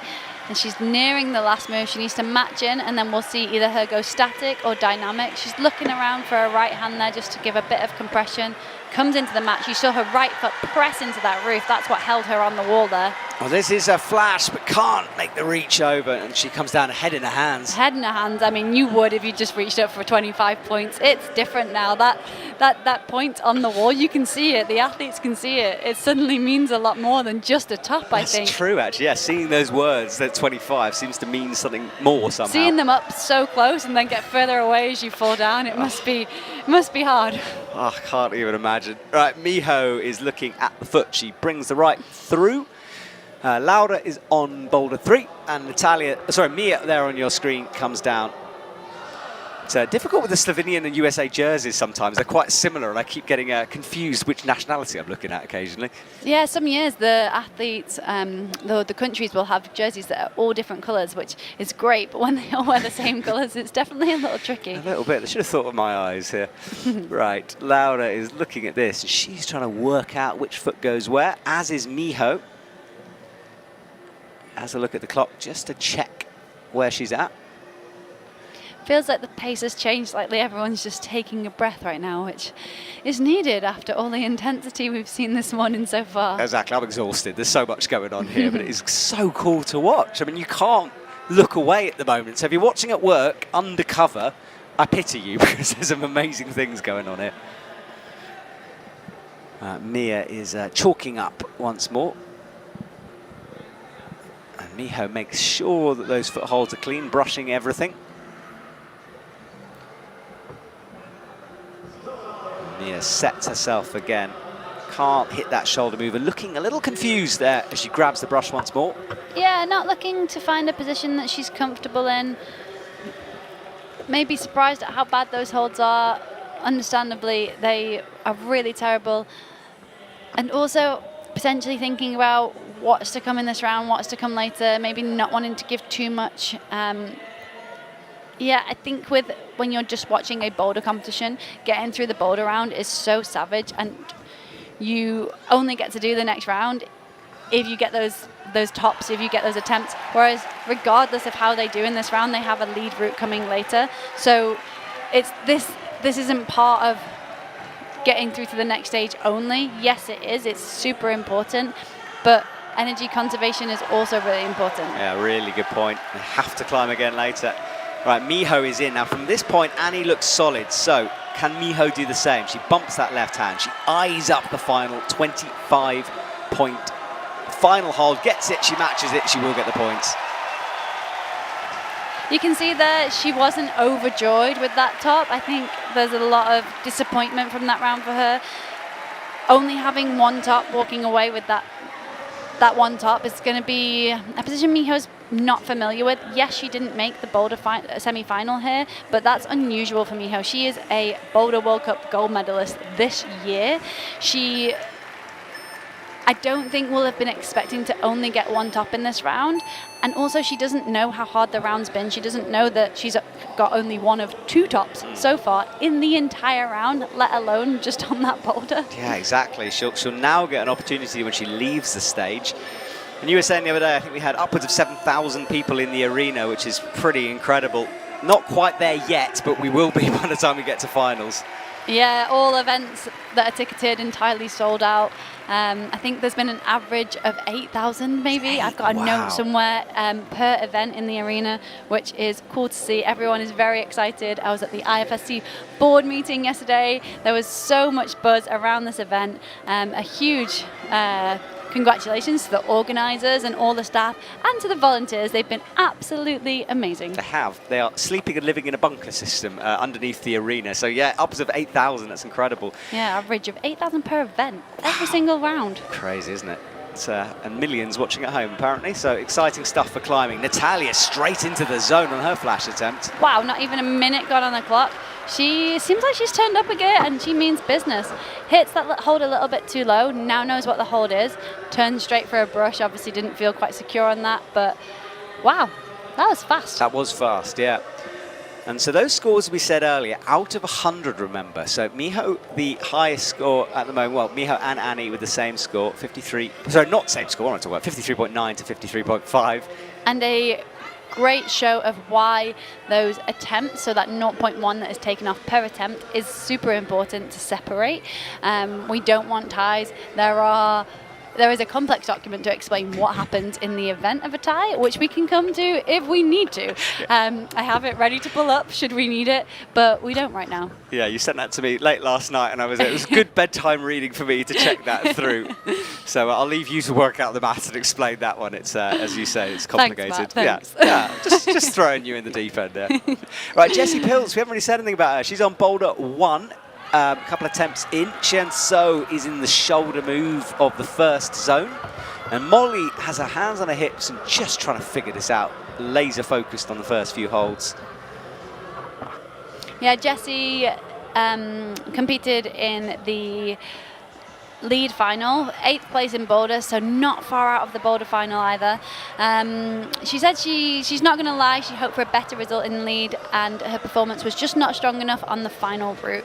She still enjoyed climbing in front of this huge crowd. It's great to hear all of the athletes saying thank you to the crowd. They are loving the support, and I know it means so much from everyone watching back home too. But Jessie is definitely happy to be out there, an Olympian already, but I expect, or I know, she'll be wanting to be at that Paris Olympics too. She will do. She's a lady who turns up on the big stages. Innsbruck, especially her home World Cup, feels like a world champ sometimes. She always arrives ready to fight at those events. Previous world champion as well. Exactly, so she's got that accolade. She'll want it again, won't she? Right, so that is Natalia. She eyes up the paddle, hits it, can't go right that time. Can't find that momentum at the moment to go right. Yeah, she's just not quite finding the movement and the flow through that move. It's a really hard paddle jump. And when we say paddle, it means you hit the first one, you don't stop, you keep moving, you keep that momentum. What normally happens is when you hit the first hold, that's there to either keep your momentum going or shift the direction. So what we're seeing here is that athletes are jumping up, hitting that first hold, using the momentum and shifting it to the right by using the hand hold, and then hitting the top hold and the left last Rock City hold we can see, so the blue one next to it, getting a narrow compression on the yellow and the blue. That's what she's got to try to do next couple of goes. Molly is trying this statically now. We've seen a couple of athletes do this. Look at that right leg go up the wall to try to find the balance, but she falls.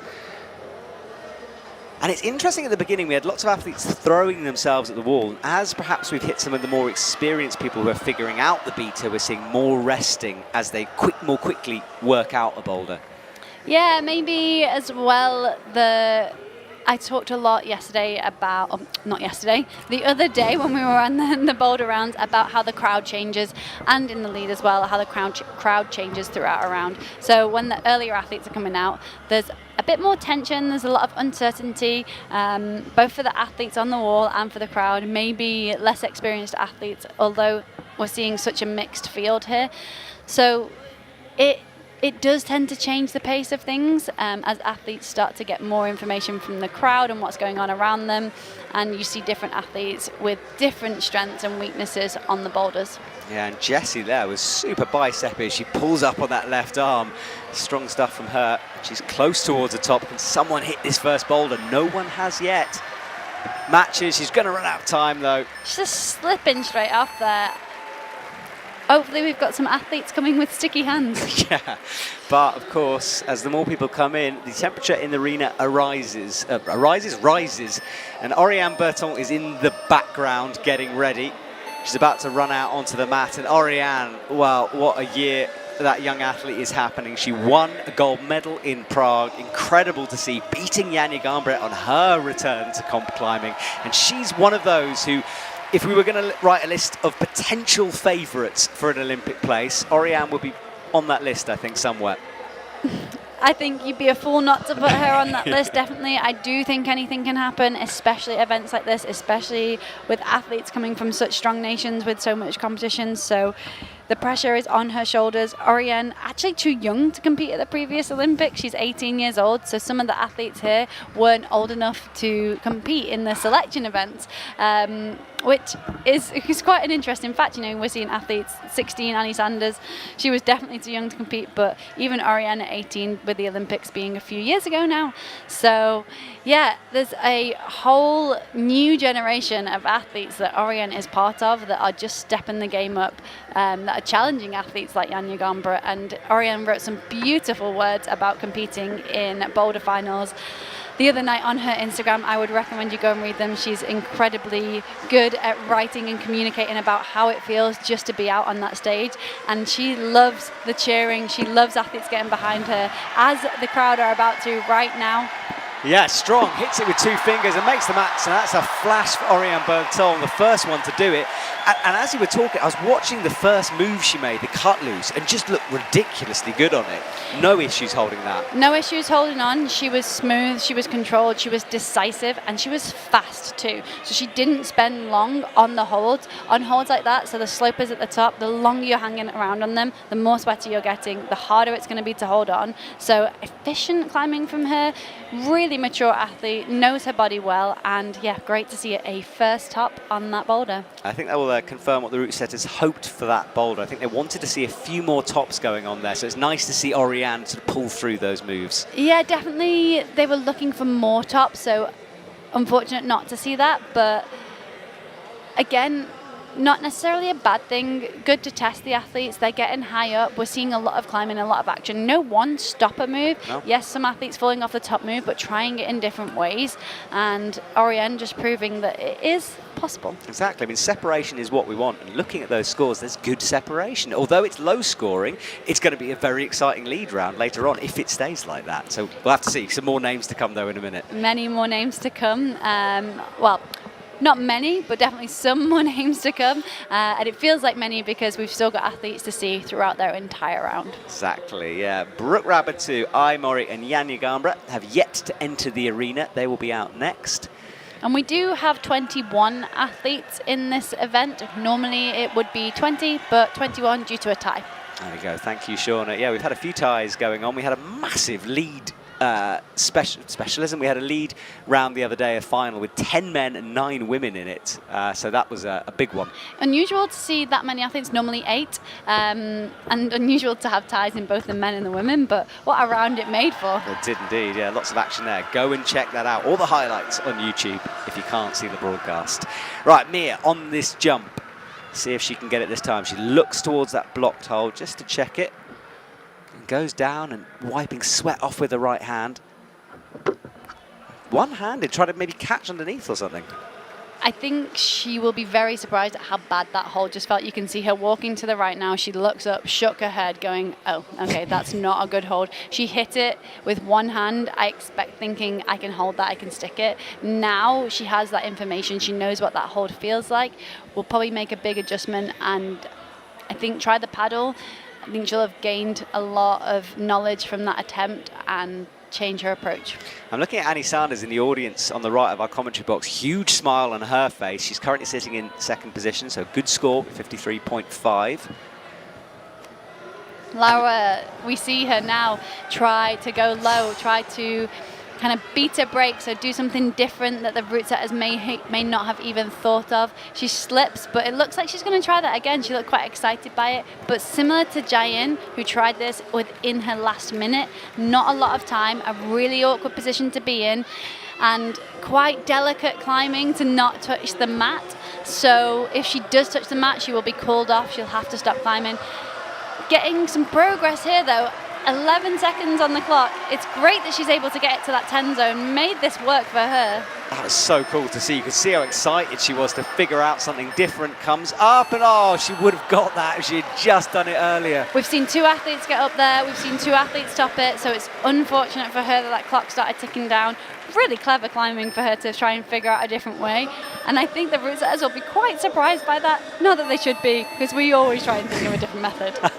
You've taught me this, actually, because every time you look at one of those kind of boulders, I see your eyes looking down at the low way. From now on, I'm never going to look at a walking move like that in the same way again, so thank you. Brooke Raboutou is on. Good to see her back in action. Another one who qualified for the last Olympics, who want to get that ticket again. Jessie in the middle there. She qualified, of course, and Natalia wanting to get a position as well. So 2 USA athletes on the mats. Brooke again wrote some really, really sweet words about her experience in Boulder finals, saying it was an electrifying night, a final round full of ups and downs, but in the end it was enough for her to stand on the podium, which was so beautiful to see. She also said that she was there were true inspirations and role models, and she's proud of what they achieved together. It just shows how much love there is between some of these athletes. It's really, really beautiful, this sport. You're choking me up, Shauna. That's wonderful words there. Brooke Raboutou as well is into the zone quickly, but adjusting the hands. She did also say she has a fire in her eyes and so much left to give. All right, now Brooke. I've got goosebumps. I know, right, let's see what Brooke can do. She's got 2 toe hooks in, releases the left one, she's still got the right, now swings it out, which will make this move easier as she's directly underneath it.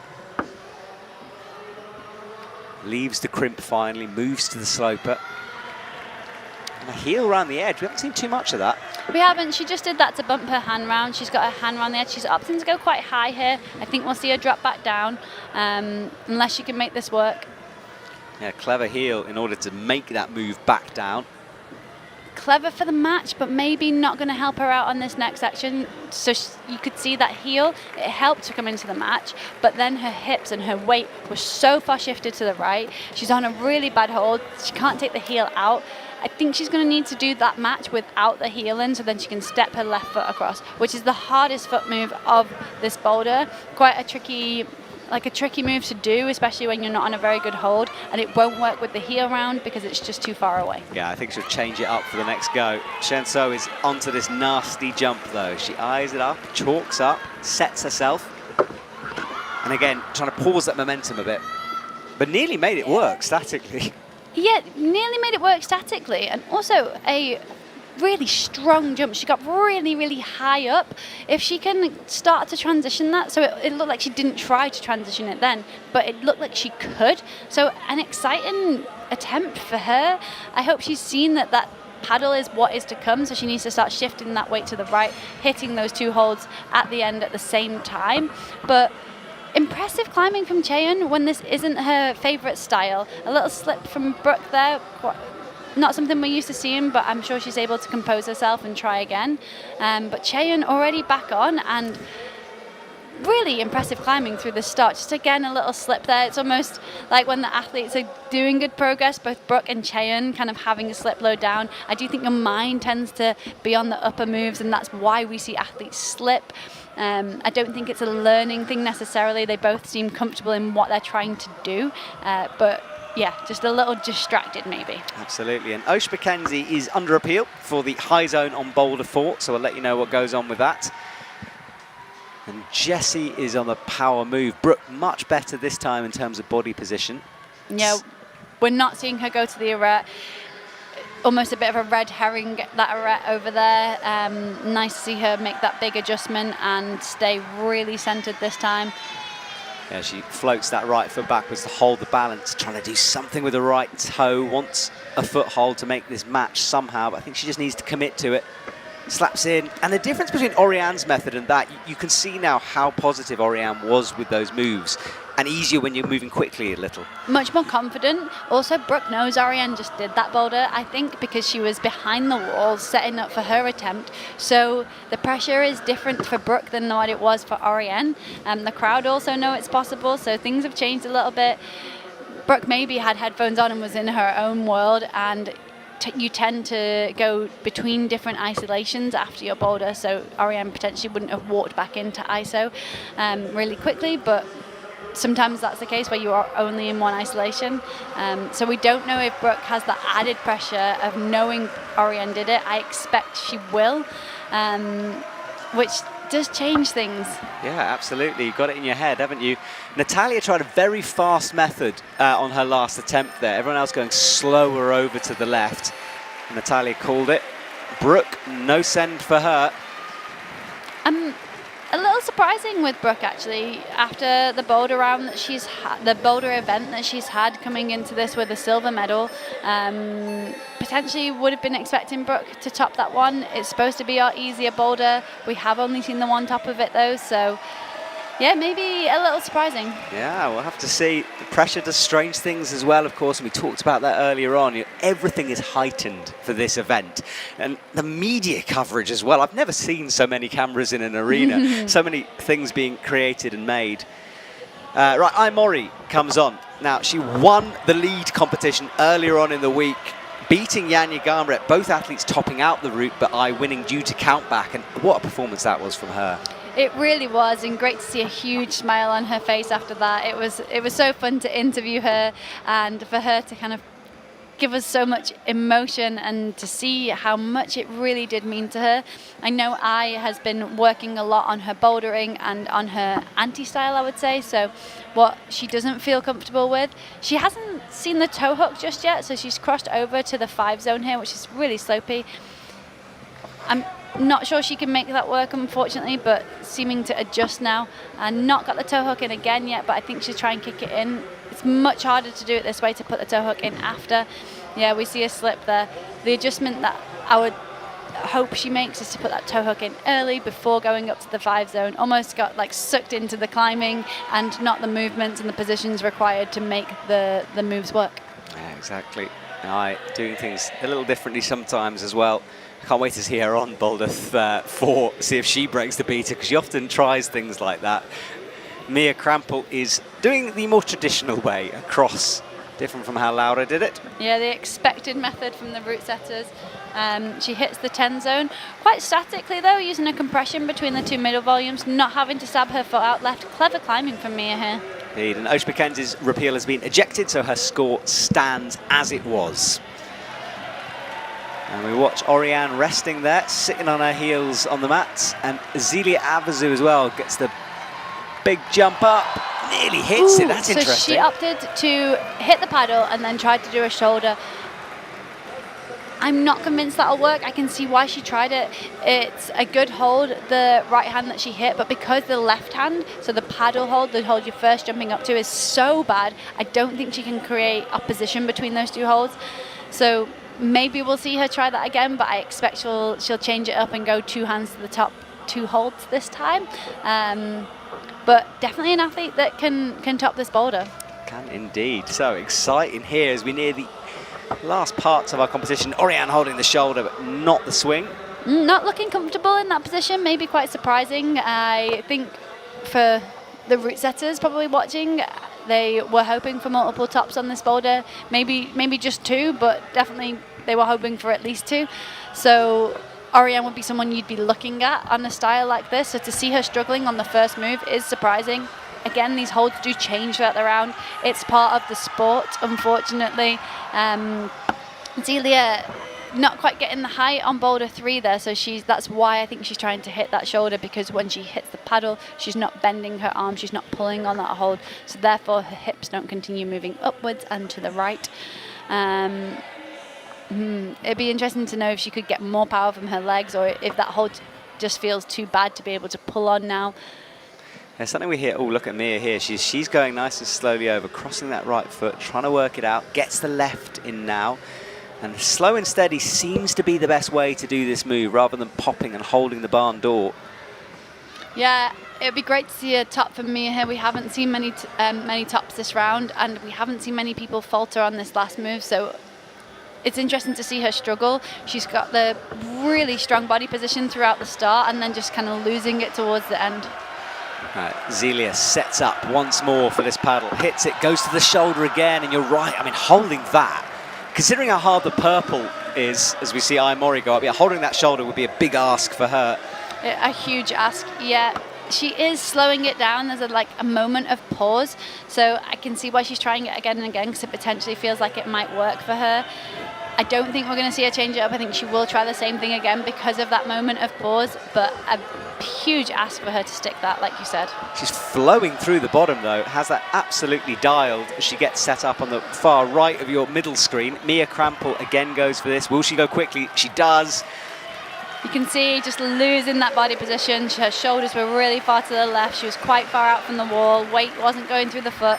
So interestingly, really smooth and impressive slag climbing on that first section, but because the pace changes and it does get harder towards the end, as the route setters intended, that's why we've lost Mia on that last section, and I think that'll be a hard one for her to accept and move on from, but she is a lead specialist. She was 1 spot off the podium in lead, so time for her to learn what she can from that, but shift her focus onto lead for later on. And Aimori only got the bottom zone. I was looking down at the scoreboard. Most people getting 2 zones there, so an early hesitation from her. A big surprise as well. She's a shorter climber, so often stopped on reaching moves or really dynamic moves, as they're not her preferred style. So yeah, surprising that she didn't get up there. I would have, if I were to guess, I would have expected a top from her on that first boulder. Maybe some nerves, but still a lot of climbing left to go. Now, Janja Garnbret, if she flashes this, it will be her 8th boulder in a row she's flashed, just to keep building that hype up. I think it's her 9th. She flashed all of the semi-finals, True, all four finals. So good maths from me there. Basically adding up. You can't count with Janja though. Oh, I don't blame you. It's hard to keep up. She's on a different planet. She is, and she's flashed into the high zone as well. So good work from Janja. Makes this match. Let's see what she's woken up to. Adjusting the left hand, brings the right hand in nice and slow. She's in control at the moment. One move away, she brings the right in, and that's just ridiculous. It is ridiculous, so solid. You could see her hands weren't moving at all on those blue circles. She, very similar to Oriane, she was decisive in her climbing. She knew what she wanted to do. A huge fall from Brooke there and a big spin, but she seems to have shaken it off and stood straight back up. But I was surprised. I sat on those mats the other day and for the first time realised how hard they were. It's quite a hard surface to land on. It just shows the athletic ability to sort of twist in the air and land in the right way. You have to have good instincts up there. Jain bumps that left foot over. Yeah, a little jump from Jain there and a little flick, not landing in the best position and slightly inaccurate with her hand. Still lots of time on the clock though for her to change things up and try that again. All right, Jessie holds the first zone. Starts the swing. This is the move Zelia Avezou was looking brilliant on just now. Yeah, and Jessie looking really good there, just missing the foot. So although coming off and slipping, a great attempt, and I think we'll see Jessie on this upper move quite soon. Ooh, Brooke Brooke on number 2. She's shaking off her shoulder. She looks like she kind of worked really hard on that attempt, and we saw her for the first time trying the crux of this boulder, so the higher, harder move. Not many athletes getting up there, not many athletes able to try that move, so a good effort from her. What happened on that move is that she left her left hand behind, so instead of fully committing going right, she tried to kind of stay on the left hand, hitting the right hand and the foot at the same time. I think she needs to lose the left hand, jump and commit fully to the right, and then she can get up on that undercut and really engage the right bicep. But wow, a hard move and up high on the second boulder. Yeah, big commitment from Brooke. Jessie hits the first zone once more. Shenso on the first zone as well. Jessie getting it this time, holding that swing. Boulder 3 yet. Boulder 3, yeah, Boulder 3. Oh, she's into the shoulder. Goodness, she make that work. It is, and you can see she's got her foot down now as well. But not a position that's comfortable here for her. She's still going to have to do quite a feisty move now to get to this top hold. Not what the route setters were planning. But it's good she's got that right foot in. The crowd are behind her. She hits the right, she matches, and that is the first top of that boulder. It is the first top of that boulder. It's our first time seeing anyone hit and stick that 25. So a big moment for her, and I thought we would get to see Jessie on that top. Took a little while to figure out the start, a few little slips, but wow, great to see her stick that. And that's done wonders for her score, up to 39.4 now. Brooke Raboutou, with less than a minute to go, needs to figure out this sequence. She came close, it's a committing move. She eyes it up. Starts this rock back and forth, smearing on the wall, kicks over. Again, keeping that left hand behind her. I do think she's going to potentially have to let go of that. One of the shorter climbers is super extended in that position, but yeah, good to see a replay of Jessie. So strong through those shoulders. It didn't look like that would work for some of our other athletes, and she just proved that it does. What the difference with Ayala and Jessie here is that Jessie was so high when she hit that hold. Her arms were really bent, so she could push very hard to get in that opposition. Took some time to figure out the foot placement to go to that last hold, but great that she was able to keep her composure, figure that out. Didn't look flustered at any point and just kept it together. Brilliant work from Jessie Pilz. And Shenso as well. She leaves. A close effort from Jain there. She jumped her foot across and needed to keep that compression with her feet. She did that. She lost it in her shoulders, so she leant back a little bit, her right shoulder coming away from the wall and peeling her off the wall. Yeah, unfortunately she wasn't able to make that work, and we couldn't see her on the top section. Indeed, right. Well, Imori is on, remember, only got the first zone on the first boulder, and the second boulder, again, not in her style, so she needs to find something here, and Oriane is pulling on as well in the background there. Yeah, and Zelia on the slab, which I'm really excited to see after her amazing performance on the slab in finals. Gets high left foot cross through. Oriane nails the zone, high zone the first time. She gets the jump on the back of your screen and hits the shoulder for a second, but fell. Yeah, looking really casual, Oriane, through the start there. Maybe a little bit too casual on the top, so might have to turn it up a little bit on this next attempt. I here just trying to make something work. She's often doing her own beta on climbs, which we're seeing there, but this time matching in, just powering up to that 10 zone. It's what she needed to do. I'm not sure she'll get the score for that. We'll have to wait and see. She did hold it and readjust, so she used it to change where her hand was. So I wouldn't be surprised if she does get that 10 zone. She has been awarded it, which makes sense. Yeah, so she's been upgraded there. And then that's Zelia on the slab on the left. Let's see her starting position. So pulling on. The right pocket on this women's foot is entirely no texture, so super slippy. It's a good hold, but kind of throws you off a little bit, which maybe the route setters intended just to unsettle the nerves slightly, maybe. Yeah, we did see a no-tex boulder, or pretty much a no-tex boulder in the men's boulder final. Caused quite a lot of discussion online, as we knew it would, which would be good to see, but it's something new that the route setters are using. And what a boulder final that was. Amazing, amazing. Oriane's in with a shoulder move. Crazy how that now seems to be the way, isn't it? We didn't think it was. And the top for Oriane. Quick work from her, and obviously she didn't see Jessie on it. She was behind the wall in isolation, so it's not like Jessie could have told her, hey, this is the way. They haven't communicated. So really interesting they both opted for that method. Maybe there's more chalk on that hold in the right position, or maybe it just felt right in the moment, but really cool to see another top in this round where we're just not seeing very many tops. Yeah, what an end to this competition. Things ramping up here in the stadium. Coming up to 10 to 11. Remember, the men's boulder semi-final will be after this. That kicks off. We're watching Imori again do this unique beta here. She's hit the high zone this time and matches. And now can she break this next bit, or is she going to have to jump? Shaking out like a lead climber. I do not think there's a way around this. I think the only way is jumping. Not normally something I like to do, but she's going to be wanting to get more points on the board. A good effort from her, much more power and much more kind of oomph she's going to need going into that move to be able to get the distance. She needs to land on the right hand hold with her foot and her hand hitting both holds at the exact same time, getting really high up, so lots of generation both from her legs and her arms there.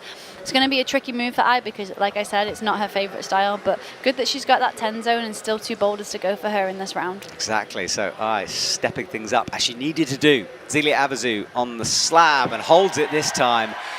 And yeah, this slab expert, let's see what she does with this. She has a right hand on the hold. She's wanting to press away from her. And that plaster on her left hand is because you're not allowed blood on the wall, so she would have cut it a little bit or nicked it or scraped it, and that's just to prevent the judges pulling you out. Yeah, Zelia opting to go quite fast there. We've seen most climbers that have been successful go relatively fast into the movement and then super slow. So they are going fast into a position of balance, so their momentum will stop when their hips are above their foot and their hand hits the perfect spot on the hold. It's definitely a standard move in slab climbing, but hard to execute, especially with all of the pressure and everything that's going on here. See, she's going so fast there. She was trying to get her foot up nice and high on that foothold. An interesting method, not what I would have expected her to try. She's really good at finding those balance positions, so I'm surprised she doesn't feel comfortable standing on that foot. Yeah, so she's reset. I can't believe Imori is doing this move like that match. It's way so more powerful. powerful, exactly, than it looks. She's got to do this jump though, needs to launch to the right, commit to it with 12 seconds. This is her last go. Not quite. Yeah, it's such a long way, and also if she did stick that hold and didn't make it to the top, she doesn't get any extra points. So when she got to that moment, it's all or nothing trying to get to that top hold, and the clock was ticking down. So maybe a little bit of energy conserving from her as well, knowing there's boulders to come, and also the lead round to come later. I keep saying it because it's crazy how much climbing these athletes are going to be doing just today, and they're all fighting for those top 8 spots to go through to the finals. The only way you get an Olympic ticket at this event is to get through to the finals, so this is kind of in the middle of this huge process that's going on. You get through to the finals, and then they'll be battling it out for those top 3 spots. So exciting, isn't it? Well, if you're just joining us, you've missed a lot of climbing and what a comp it's been.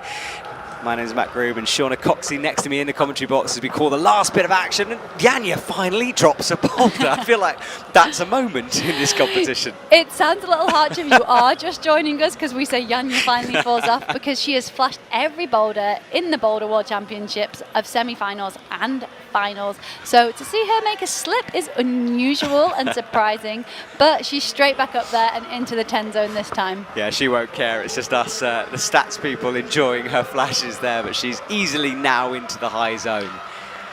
And an exciting moment for the crowd, the route setters, everyone watching, you back home, because we have not yet seen anyone stick this move, so all eyes are on Janja right now. Yeah, she dropped that left hand down to dry off some of the sweat, hits it, and does ping off backwards. Hits it with 2 hands and is looking down. Doesn't look comfortable right now. No, I mean, whiplash can be a thing when you hit the ground that hard. She had her head in her hands, and Janja will battle on, but she's not looking great at the moment, so we hope she's okay. Shaking her head. I don't know if she hit something on the way down, but Janja is taking a moment. We send her our wishes, of course. Looks to have recovered a little bit now. Yeah, surprising.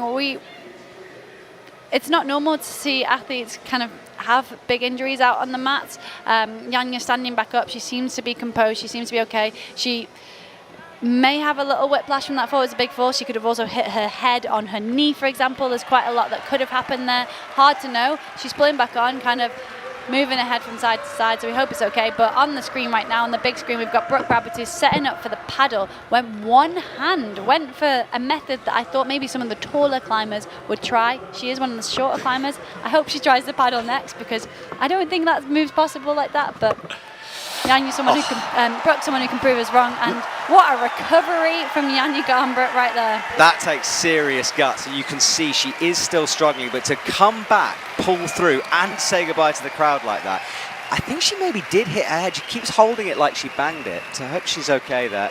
But what a recovery, as you said. A massive recovery, and our first top of that boulder. Let's not get distracted from how impressive the climbing was there. We do hope Janja's okay, of course. She will be able to see her medical professional or a doctor if she needs to in isolation.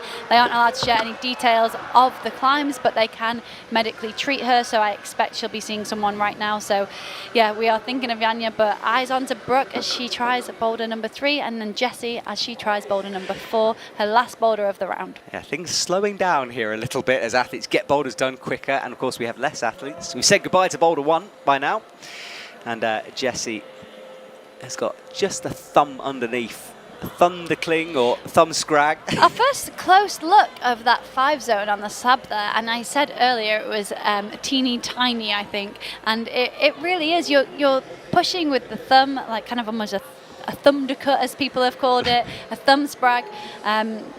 You don't get a lot from it. It's pushing you down, it's not pulling you up, so helping get some weight through the feet. It almost looks like they should just be able to pull on it and scoot across to the left, but no, that hold is really terrible. Yeah, the minutiae in the setting here all week has been incredible. We're seeing just such complicated holds. Brooke is in again. Will she try it? This one hand. Will she go with 2? 2 and a shoulder. Much better, much higher from Brooke there. What happened is she was really far out from the wall. You could see her shoulders lifted. They didn't lift into her, like in close to her hands. They lifted away. Hopefully enough time on the clock for her to make an adjustment there, and then she kicked the wall and she came away from the wall, but close for her. Really, really close. And look at that scoreboard. Janja Garnbret, 2 tops out of 2. And as we said, the more points you can get in boulder, the less work you have to do in lead. So it's setting herself up for later on. Yeah, also Jessie Piltz, she's in 5th right now. Incredible performance in lead finals recently. Oh, and the close attempt for Brooke there, looking unhappy with that. I think she knows she figured out the intended sequence a little too late in order to have some good attempts there. So I think it's frustration. She's still got 1 boulder to go, and of course the lead route later. I appreciate this isn't climbing, but Brooke is so good in the air when she falls. She's just got this reaction. I can't believe it every time she does it, the way she lands on her feet. Incredible from her. Right, on your big screen at the top, you can just see Oriane waiting. She's got her eyes closed, composing herself, almost counting down those seconds, and now running into the arena. And it is so hard to describe that moment when you're stood waiting to go out on the mats. Of course, it depends on the round that you've had, on the boulder that you're coming, but that clock ticking down, it begins to haunt you sometimes. You know, even still now, as it ticks down, I kind of almost feel a little bit of anxiety, a little bit of excitement. It's a magical and surreal place to be when you're stood there waiting to come out, and you get a little glimpse of the crowd, and you've got the nerves and the excitement, and everything's building, and it's nice that we catch a little glimpse of that every now and then, but it's a very surreal moment every single time. I love hearing you getting more and more into this comp, because I mean everyone keeps asking you, are you coming back? Are you going to go onto the mats? And I'm beginning to see a little bit of fire in your eyes, Sean. No, I am done. I'm going to keep saying it. Yeah, I was really privileged to win 11 gold medals and stand on the podium over 30 times, and I was very happy with what I achieved. And to retire after the Olympic Games, you know, you're not going to get a bigger comp than climbing's first Olympics. So yeah, I'm very much focused on the rock and focused on talking about these athletes. It's not about me. I just want to share my experience and try and help people understand what moment they're in. I am really happy with my career, but wow, the sport has progressed and it's moving, and these athletes are doing it. They're out there, they're showing what's possible. I stand up and I look at the women's boulders now and I think, oh my goodness, they look so hard. Yes, I'd love to try them. I'd love to get on. But being on that stage and dealing with everything that comes with competition climbing, it's not just the climbing that goes out on the mats. All of these women have qualified for their teams. They've made massive dedications to training. Oriane's talked about it on her Instagram. I recommend you go read. She's trying to convey just how much she's worked for this. People talk about her natural abilities and how good and instinctive she is, but this lady trains so hard, just as they all do. So yeah, for me now to be here watching it, it's just such a huge privilege to see where all of these women and the guys are taking the sport of competition climbing. As I sit from my comfortable chair in the commentary booth and then go rock climbing. Exactly. Well, we get the benefit of your experience. It's good to have you here. I pops that right foot and hits the ground, so that will count as an attempt, but she resets. I say attempt, it will count as a minus 0.1. That's how this scoring system works. We are repeating this a lot, but it is a new system for some people, so it's worth just reminding everyone of how this scoring works. I appreciate it too. It's a new system for us, so we will keep repeating it throughout this competition and beyond as we do more lead and boulder events. But it makes sense the more you get into it, and it's nice that we will go into that lead round later on knowing where the points stand, and we can see on the lead route a little bit later when the points change and what happens. So yeah, it's gonna, I think, make the lead round later on way more intense and exciting. But the action here today has been surprising, I think. But again, really good job from the route setters, testing the climbers on so many different styles. We can see I here struggling on this huge dynamic move, not being able to get stuck into it. And also we can see Oriane struggling on the slab, something we're not necessarily used to seeing. She did win a Boulder World Cup this year. I believe it was the slab that secured her victory. So to see her struggling on the slab is maybe surprising for some. Yeah, and that slab was an instinctual moment for her. And I think sometimes when she overthinks stuff, that's when she can struggle. But right now, she's on the last couple of moves. Needs to trust herself here. And again, she's got the 10 points. She's looking for 25. She knows that hitting this 25 is going to be huge. An extra 15 points going into the next round is massive. So that 25 is sat there looking at her. She's going to want those points. These climbers are collecting points now. It's not just about tops anymore. It's about points as well. Yeah, exactly. Harp on a scoreboard. And Oriane at 64.7 is our highest scorer so far. Janja, of course, got a couple of boulders to come. Oriane also doesn't know that, though. So she's on this boulder. She's kind of looking a little flustered, I might say. Not something we're familiar with seeing, but she does tend to show her emotion, which we do love. She's really putting a lot of pressure through her fingers doing that move. She's turned her hand this time. She's undercutting much better. Hips straight above her foot. Really good climbing now. Seems to have maybe settled in a little bit. but there's not long to go. 10 seconds, and that 25 is right there, but she gets it. Yeah, good top from her. That's going to make a big difference to that scoreboard. Collecting those points for later on, and Oriane clearly happy with her performance out there. Very happy. We see her get 79.4, currently the highest scorer of the round. She knew that those 15 points were going to make her a big difference. Of course, she's in first place, maybe not relevant, but the fact that she's got 79.4 points going into this round is massive. Great to see Janja Garnbret come back out on the mat as well. I did wonder maybe if she'd kind of take these two boulders to reset and focus on lead. She's moving her head around. We wonder whether it's a little bit of whiplash from a pretty bad fall. Janja not used to falling maybe, because we haven't seen much of it in this round, but don't forget she'll have done her whole warm-up routine behind the wall as well. These athletes don't just come out and jump on these boulders, but yeah, good to see that she's seemingly pretty okay and making light work of this next one. Yeah, fighting through, but slips on that zone. Slips on the zone, and a big foot slip.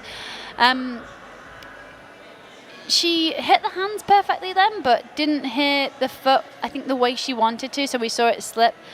I expect the fall and the kind of change of pace for her has maybe unsettled her a little bit. But yeah, I don't expect it'll take too long for her to find a flow on this one. Yeah, now she's into the 10. Brooke on her left, sets for this jump. And again, that left hand, she's drying it a lot, but both hands. It is getting hotter and hotter in the arena. Right, up she goes, hits it, nails in, and that's the intended beater. We've seen a lot of people go into the shoulder when they do that boulder. It is, yeah. If anyone can make this paddle into the double work, it's going to be Janja, and she's our last climber out, so I really hope it is. She's got a different look on her face. She's holding herself a little bit differently, understandably, after kind of being shook up on the last one. So kind of an interesting competition for lots of different action going on here. Yeah, let's see how that plays out throughout the next couple of days. Brooke has the left foot on, creeps the right foot back down to the no text. Yeah, this slab's been fascinating to watch. There's so many different sequences through it with feet and hands and hips. We've seen athletes go very statically with their hips. We've seen athletes go more dynamically. We saw Oriane go very fast to the 10 zone, and she stepped her feet through, and what held Oriane on was her finger strength, her body falling really far back. Mia Crampel earlier made a beautiful kind of step across and then squeeze between her legs in order to go really slowly. She climbed it really, really delicately. Oriane doing it more feisty. We've seen athletes drop down low and make that work too to get to the 10 zone, so we know this 10 zone is really important. Brooke definitely capable of topping this boulder. I think she knows that. She'll know that athletes have got quite high. I expect she heard that Oriane just did it.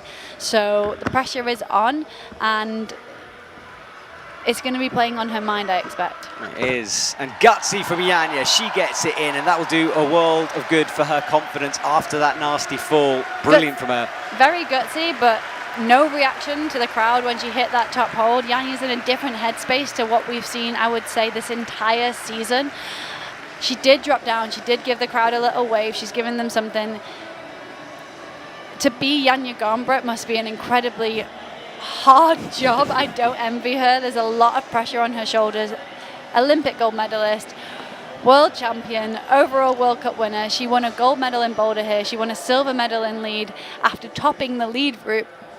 And to be uncomfortable in a space that she's usually so familiar in is going to be a huge challenge for her. So for her to turn that around and still top that boulder, maybe people will be surprised that she didn't top it quicker, but it was a very impressive performance for her just now. It was indeed, and she's left the mat. We'll stay with Brooke Raboutou as she checks the clock. And Natalia there talking it through with Annie Sanders, who's up there on the leaderboard. Now Brooke starts this move, hits the left, and that was dynamic, but she held it. Dynamic, and she landed in that perfect position, the position I talk about all the time, straight above her hips, straight above her feet. Perfect positioning with the hand, and some important points on the board for Brooke. She knew that she could do that. She was flustered, I think, in some ways. We saw the frustration building. To be able to turn that around, recompose, and then get to the top to get those 25 points shows Brooke's maturity. And really important points going into the lead route later. Yeah, that was her first top. So points on the board. And if we look at the scores, Oriane Bertone and Janja Garnbret currently in the 70s. Oriane just outside of 80. Brooke Raboutou with 54, and she joins Miho Nonaka in the 50s with 53, as does Annie Sanders. She's on 53 as well. Jessie Pilz on 40, and then from then we drop down to the 30s. Oceana Mackenzie, Mia Krampel, and the rest down below that. So that's the sort of story of the semi-finals. Late tops here coming through. Late tops, a story that maybe we weren't expecting. Some surprises, a hard round, and yeah, I feel like it's just the beginning of such a huge event, this lead in Boulder. The crowd isn't as big as we've seen just yet. It's kind of not as intense in here as we've seen at other rounds, and I do think it's all just going to start building and building as we head to that lead round later on, and then head into the finals where the Olympic spots will be awarded. It's hard to convey just how much this means in the world of competition climbing.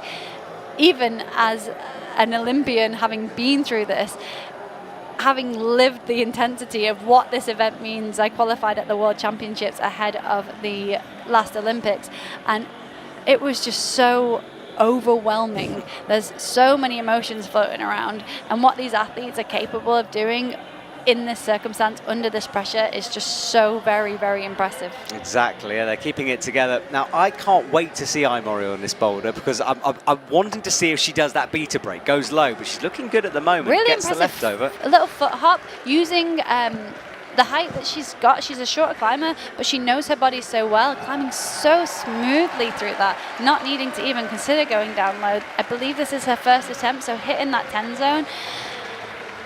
Yeah, she flashes to the high zone. Now starts something different, creeping down with the palm, and she's wanting to use those blocked holds. They're not there as a handhold, it's the stop, the very top of the volume where it meets the wall. There is a line, a crimp there that sometimes the athletes can use. Great to point that out, because it does look like maybe you could hold on to that. You can't. They've put them there on purpose. You saw I try, it didn't work for her. Very impressive climbing from I, staying composed here. She's fighting hard to stay on the wall. Her hips were pulling her out, but she fought them back in, hit that last hole with one hand and then with two. I has not had the round she wanted to. She has been kind of beat up by these boulders, every single one of them. To walk out and flash the last boulder after all of that, wow. Yeah, fair play to I. She needed it for the scores. She was down on the scoreboard, so good work at the very end for Imori. Let's check the scoreboard, shall we? Oriane Bertone, 79.4 is her total. Janja Garnbret after that, she's still got a boulder to go, 74.5. Brooke Raboutou, Miho Nonaka, Annie Sanders, and then Imori. Look at what that did to her score, bumping up to 6th position. Jessie Pilz, Oceana Mackenzie, Mia Krampel, and Natalia Grossman. Remember, these scores are out of 100. It's added to the score from lead, which is also out of 100, and the top 8 move forward to the finals. Laura Rogera down at the bottom, 18.9. And someone like her who's very good at lead climbing, yes, we expect her to get high on the lead wall, but by getting a score like that means it's full commitment on that lead wall. She has to do well. Yeah, we've got Yi Ju So as well with 13.9. They have got points on the board, though. They are massively going to have to perform in lead, but also everyone's going on the same lead route.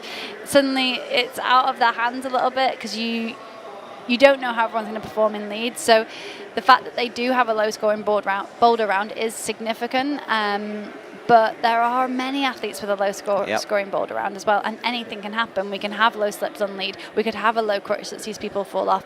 They don't know what's coming, and we see the athletes straight into looking at that lead route now. They will have observation later, but you know, it makes sense to get a glimpse. There's no way we can hide the lead wall. We can't cover it up. There's lights on to try and distract it a little bit. And also they might change. The route setters might come out. They might make some changes.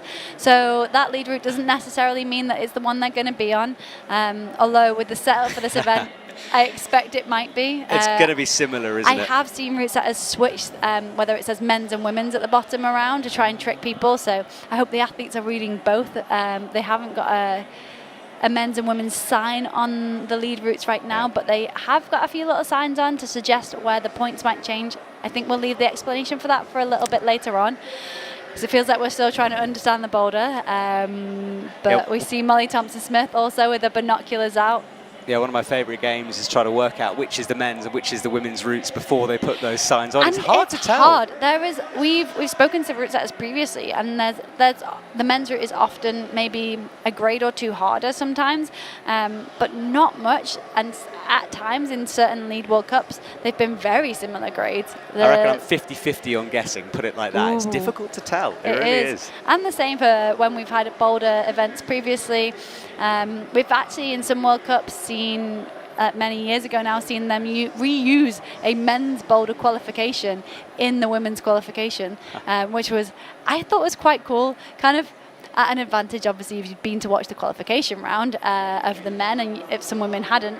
But yeah, it was interesting to see how the women got on with it, and we've seen that a couple of times happen. It's quite curious. It is indeed. Well, Janja Garnbret is waiting in the back. We're still watching the athletes read the routes. There is Ramon Degrange, a legend in the scene, and now a French coach. Jain Kim in the background. Molly, you can see, as you mentioned. But we're still focusing on this boulder wall. Janja Garnbret at the back of her head, we can see it as she runs onto the stage.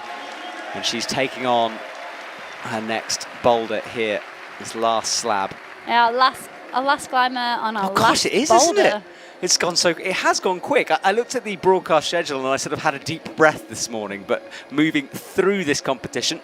And we'll talk about the schedule after Janja climbs and let you know what's coming up. But Janja still has work to do, although high up on the scoreboard currently. She almost looked like she was going to do a little bit of a running start there.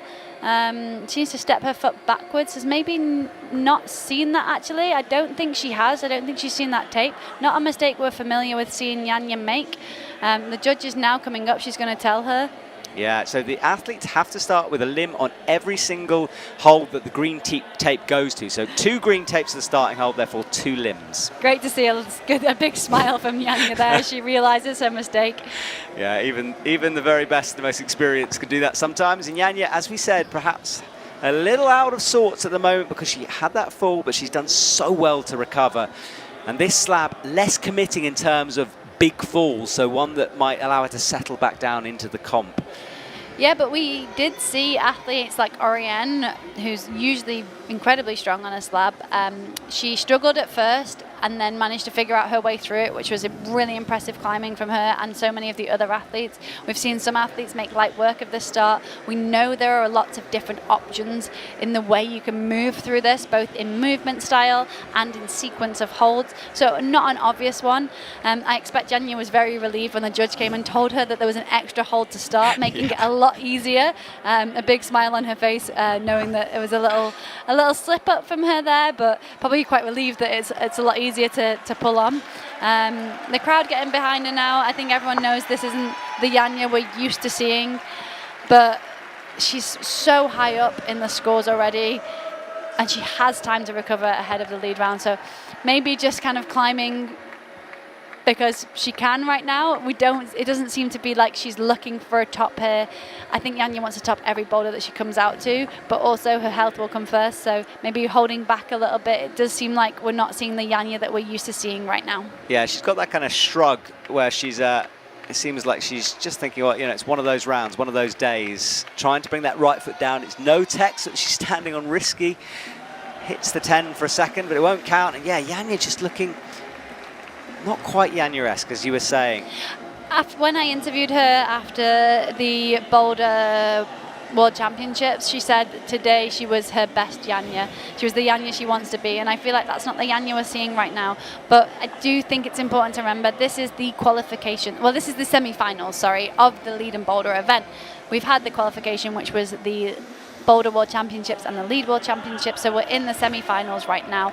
Janja, someone who we all expect to see in that final. It is a long competition, but she, like I said, I do think she wants to do every boulder she's put in front of, and she is so passionate about the crowd. She's turning, she's smiling. The DJ has just ramped it up. The crowd have just stepped it up. Everyone wants to see her finish on a high here. Yeah, she brings that left hand down to her thigh. A lot of athletes have done that, just pressing in, and needs to just be careful with the feet here. Just get the balance right, and it's the balance she's struggling with at the moment. Yeah, you can see her moving her hips around. She's bringing her foot in, taking it back out, moving her foot in, taking it back out, because she just doesn't quite feel in balance. She's moved her foot up, so she's left space to do a foot match, but it doesn't seem to be working for her now. We've seen some athletes do that. We've seen some athletes try the fast method that she's already tried. She's moved her foot back down now, opting to change her approach. She's going to try fast again now. You see her step through. All finger strength there, holding her on. Her shoulders were right back. Hips were in, but shoulders were out, so impressive finger strength from her. The clock is ticking down, though. Yeah, and a nice no hands rest there, showing her confidence on her feet, which is good because at the beginning of the season, slabs were her weakness because of that toe injury. She hadn't practiced it as much. Hits the hold and hits the barn door. And from here, it should be a top for Janja, and it is. That is gutsy from her. Isn't it, Josh? She shakes her head, but she should take a bow. What an impressive turnaround through that event. She's walking away the only athlete to top all 4 boulders. Well, job done for Janja once more. She will be at the top of the leaderboard in terms of scores, and hopefully now, and she's kind of looking uncomfortable as she walks off there, so Janja will get some attention, I'm sure, and reset for this evening. Now, to let you know the schedule, we have a little bit of a break now. 1 p.m. Central European time, we start the men's boulder semi-final, and then this evening, 8:30 Central European time, the women and men's lead semi-finals. And then the final for this competition will take place on Friday at 7 o'clock for the women's boulder and lead, and Saturday for the men's. That's the confirmation of the score. Janja, look, I said gutsy. She fought through all of that to still get 98.9. What a performance from her. I feel like Janja leaves me speechless so frequently, and usually for her ability to do everything that's put in front of her, and now is no different. She did every single boulder that was put in front of her. We saw her flash every boulder in the semi-finals round of Boulder World Champs, every boulder too. So to come out here, not have the start that she wanted, then to have that fall, it's a pretty wild round for many reasons, and a huge range of results. Some high scoring numbers, some not so high.